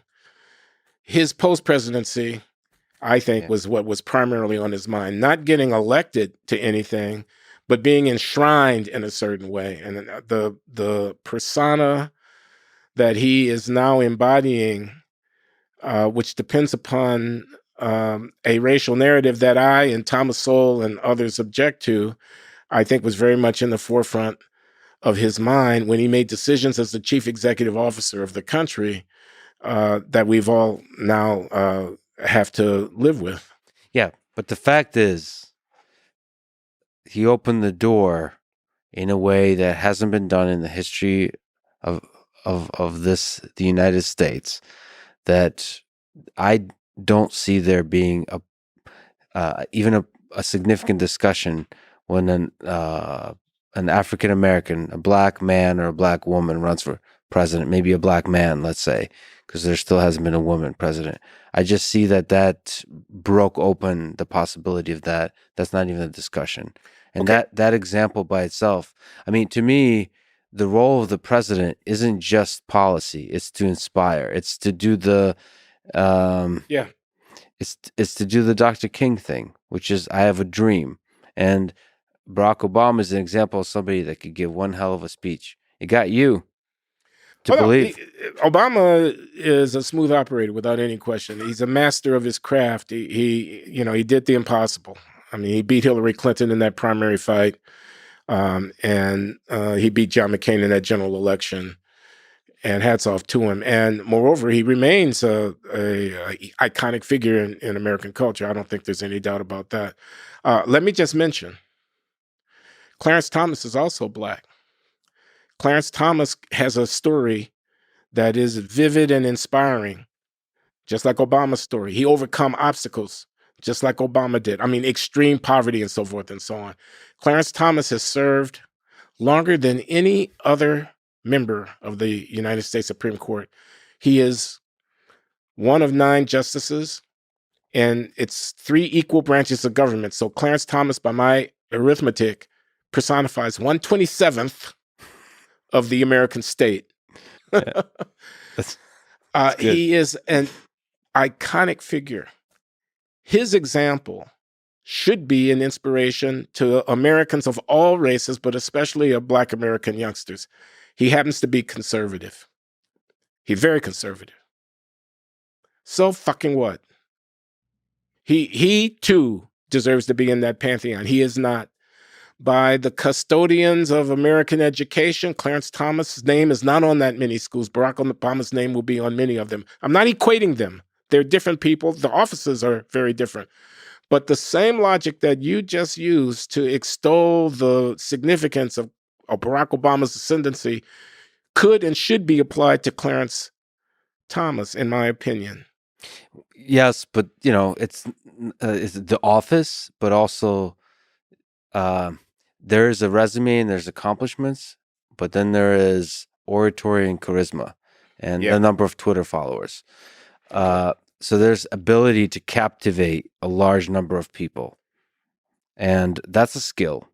That's a skill that correlates, but is not directly connected to with how impressive your resume is. I agree. And moreover, the judicial function, the judge doesn't go out and give speeches of that sort because it's exactly antithetical to what he's doing. He's a custodian of the law, not a popular a figure in American politics. He doesn't stand for election, and it's a good thing too. So I take that point. Here, I want to say something else, though, that's provocative. The next black president, you say the first black president shouldn't have been the one to do that. Yeah. The second one should, is more likely than not going to be a Republican. I don't have a particular person in mind. I'm just saying. I agree. I agree. I agree. And that's why it's going to be super fun. Let me ask you to put on your wise sage hat and give advice to young people. So if you're talking to somebody who's in high school, in college, what advice would you give them about their career, about life in general, how to live a life they can be proud of? Well, I'd say the world is your oyster. I mean, first order of business, you're not a victim. I don't care what color you are. I don't care you're male, female, you're gay, straight, whatever. The world is your oyster. You are so privileged. You sit here in the United States of America, a free country, a rich country. Everything is possible for you. Believe me, you can do anything, okay? Secondly, I would say mastery over the medium in which we're embedded is the key to the future. So get educated, focus, work hard, invest in your future by acquiring the skills that you need to be able to navigate the 21st century.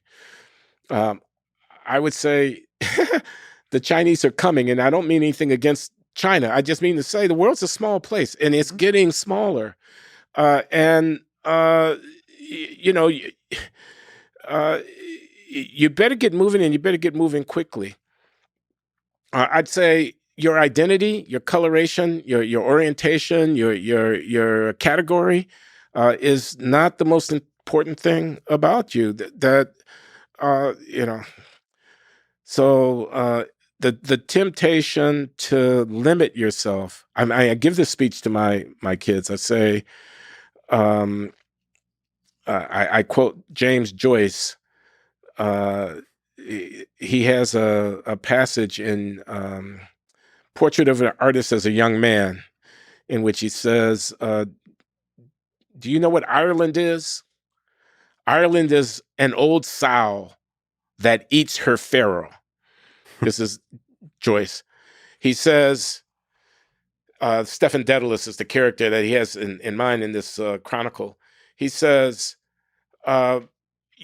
your ethnic inheritance, he's talking about Irish nationalism, are like nets holding you back.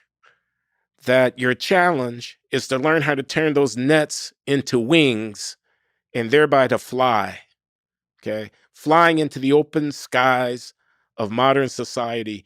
Don't be your grandfather. Don't be your father. Don't wear your thing so heavily that it keeps you from being open to everything that's new in the world. Wear it lightly. Yes, everybody comes from somewhere, but it doesn't have to be where you end up. So you're not your father. You're not your grandfather.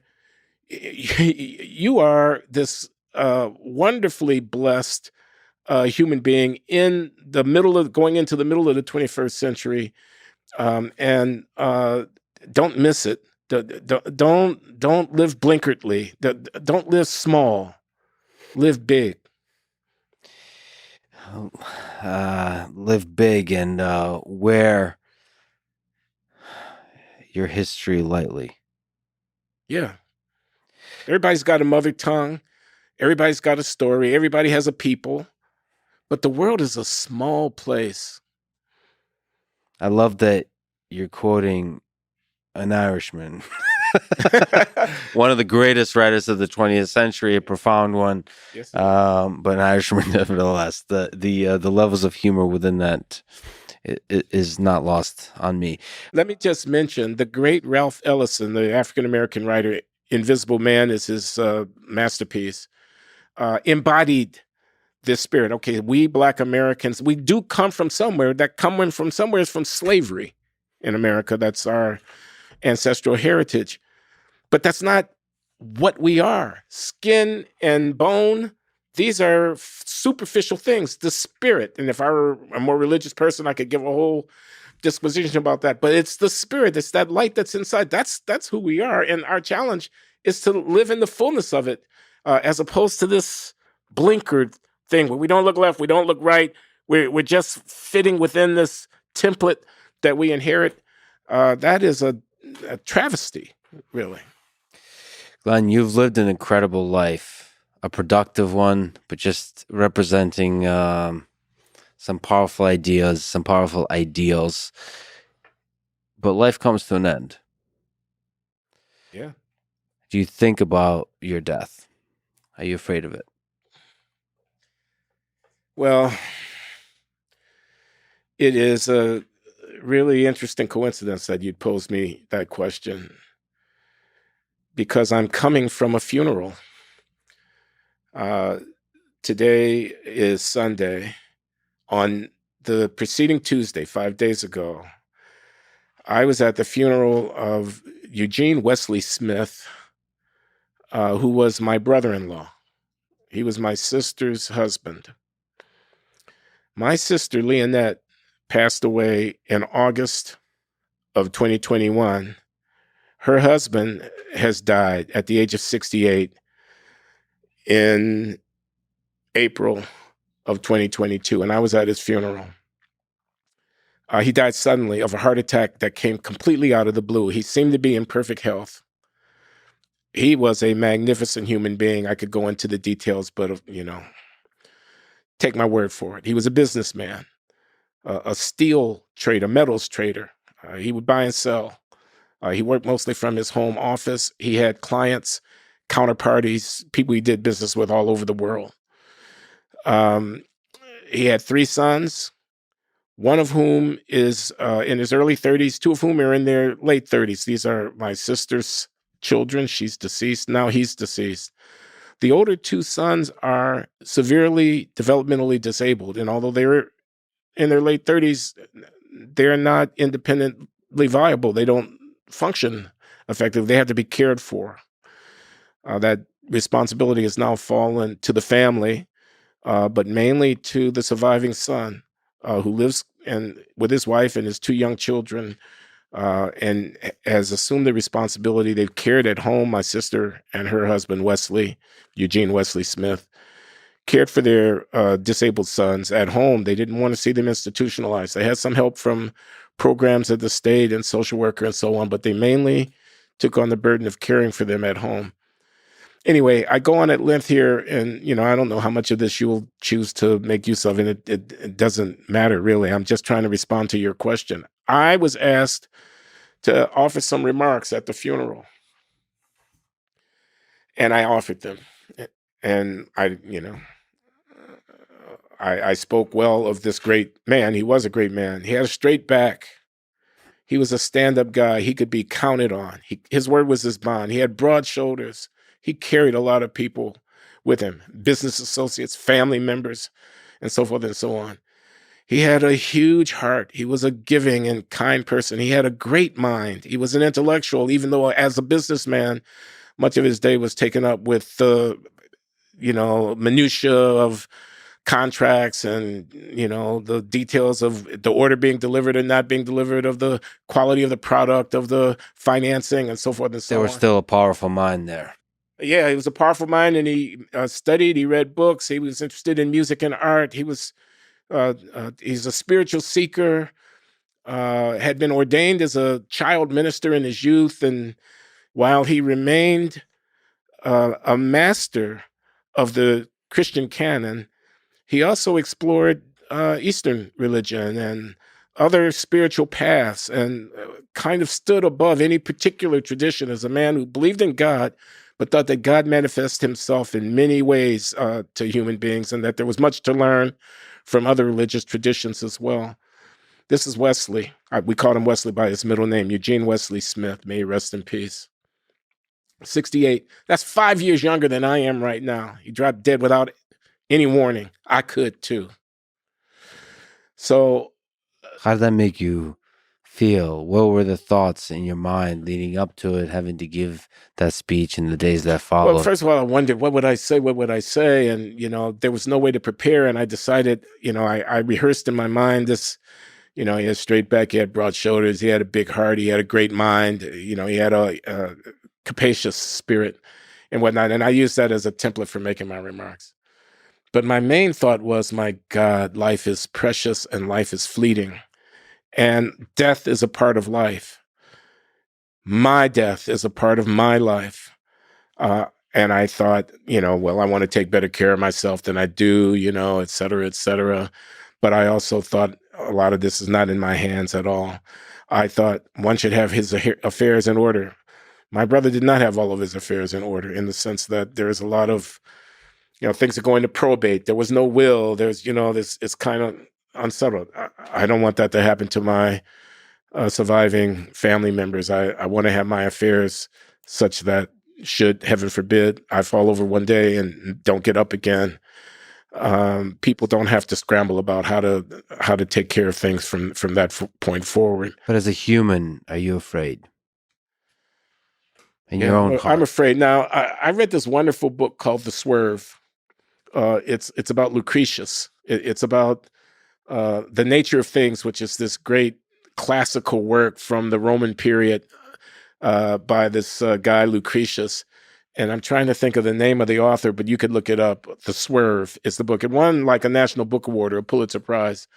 And it's the history of the recovery of this book by one of these Renaissance Italian people who would go into the monasteries in Central Europe and look through the scrolls, and they discover these classical works from antiquity, which had been lost through the Dark Ages, and they publish and read these works. And Lucretius's great work on the nature of things was one of these books. Poggio Boccolini. I don't remember the Italian guy's name, but this all could be looked up. Poggio Boccolini. Yeah. 15th century. 15th century, and the name of the author is Stephen Greenblatt. Yeah, Stephen Greenblatt, a magnificent book and a terrific story. Anyway, one of Lucretius's points, he was an atheist. I mean, he was a Roman. I mean, he didn't believe in mysticism, and he argued it's irrational to be afraid of death. Why should I fear death? Death is coming to all of us. The point of being afraid, I mean, I'm wasting my time fearing something that I have no ultimate control over. It's irrational to be afraid of death. Yeah, because you can't predict when it happens. You only know that it happens. So why be afraid? How's that? And therefore, live every day fully, live every day purposefully, and so on. But these are all just words. I don't want to die. I want to live forever. I'm not going to live forever. I don't want to suffer. I see people suffering. I saw my late wife, Linda Datcher Loury, Dr. Linda Datcher Loury, professor of economics at Tufts University, whom I met in graduate school at MIT, Black woman from Baltimore. We married. We raised 2 sons together. She died at the age of 59 from metastatic breast cancer. And I watched her suffer and I watched her die. And it took a while. And we cared for her at home right up until the very end. She died in our bed with our sons on either side of her, and the dog curled up by the door, the porch door in the bedroom, and she expired. And I watched her suffer and I watched her die. And I don't want to suffer. Who does? I don't want to die. I am likely to suffer before I die. I am likely to see my death coming and to lament it. There's a book by Richard John Newhouse, the theologian, called As I Lay Dying. As I Lay Dying, Richard John Newhouse. He had stomach cancer, and he thought he was dying, and he wrote this book as he lay dying. And then he recovered. He went into remission, and he had another couple of years. He thought he was dying, and he had another couple of years. And I can remember meeting him at a bookstore in suburban Boston when he was on a tour. This was a friend of mine, a theologian and public intellectual. He founded the Institute on Religion and Public Life in New York City, which still exists, Richard John Newhouse. And he's contemplating his own death from the point of view of a Christian minister. He was first a Lutheran pastor, and then he converted to Catholicism, or as he would have put it, I returned to the church because he, thought the Renaissance was over. The Reformation. Richard thought was over. He says there's only one church, et cetera. Get into theology stuff here.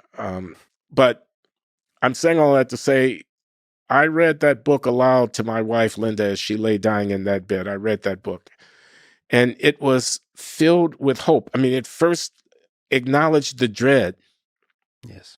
I lie dying. I don't want to die. I'm a Christian minister. Christ was raised from the dead. I'm supposed to believe in everlasting life, but the fact of the matter is this is me, and I'm lying here, and I'm dying. This is the end of me. How are you going to do anything other than dread the end of me? So let's acknowledge that I don't want to die, okay? I'm just going to tell you that up front. But that is not the end of, my death is not the end of life. I have lived well and fully. I will go and do my best right up until the end. I will accept what is inevitable. And I will hold out this belief. And he's a Christian minister, so he holds out this belief. And he knows that the belief is not rational. It's not a reasoned, deductive, scientific conclusion. It's spiritual in the most fundamental way. It is something that people hold on to, and they have hope. And he had hope. I don't know if I have that hope. I used to be, but I'm no longer a Christian, and I'm no longer a theist, really. I'm with Lucretius there. There's no magic that's going on here. There's no, unseen hand behind the scene that's arranging things. What I believe is that when I look at the natural world, I see the evolution of the species. I see the organic development of the planets. The Earth is going to not exist in a finite number of years. I think with a very high probability, the sun is going to die. It's going to, implode. It's going to go supernova, whatever is going to happen. And there's not going to be any there. What's the meaning of life, Glenn Loury? That's the meaning of life. Yeah. Let's go. What's the why? Or is that something economists and social scientists and mathematicians are not equipped to answer? Surely. I think we try to live well and meaningfully within our time. We bond, we reproduce, we try to pass on, and we accept our limitations and our mortality. We try to contribute, and that's through our children and through our work. And we're in this together. We're not in this alone. We are connected to other people. I get a lot of gratitude out of teaching. I'm a teacher. My students are going to outlive me. They're going to have students. I'm a writer. My writing is going to outlive me. I don't want to be, self-important or pretentious here. I doubt that I'm going to be the James Joyce of the 21st century. They may not be reading my stuff in 100 years, as people will certainly be reading Ulysses in 100 years. But I try to have an impact on the world that I'm a part of, and try to leave a legacy that's dignified. I could give some flowery words here, truth seeking and whatnot. What about love? Love. What role does love play in this? Love makes the world go round. Without love, what have we got? We don't have we don't have family, and we certainly have missed out if love is not a central part of our existence. But stop asking me questions like that. Glenn, thank you for doing everything you do, for thinking the way you do, for being fearless and bold. In the Glenn Show, and your writing, and in your work, and just being who you are. Thank you for being you, and thank you for giving me the huge honor of spending your extremely valuable time with me today. This was awesome. It's been my pleasure, Lex. Really, and it has been like 4 hours, man. I mean, you're wearing me out. For me. I love it. Thanks for listening to this conversation with Glenn Loury. To support this podcast, please check out our sponsors in the description. And now, let me leave you with some words from Dr. Martin Luther King Jr. If you can't fly, then run. If you can't run, then walk. If you can't walk, then crawl. But whatever you do, you have to keep moving forward. Thank you for listening and hope to see you next time.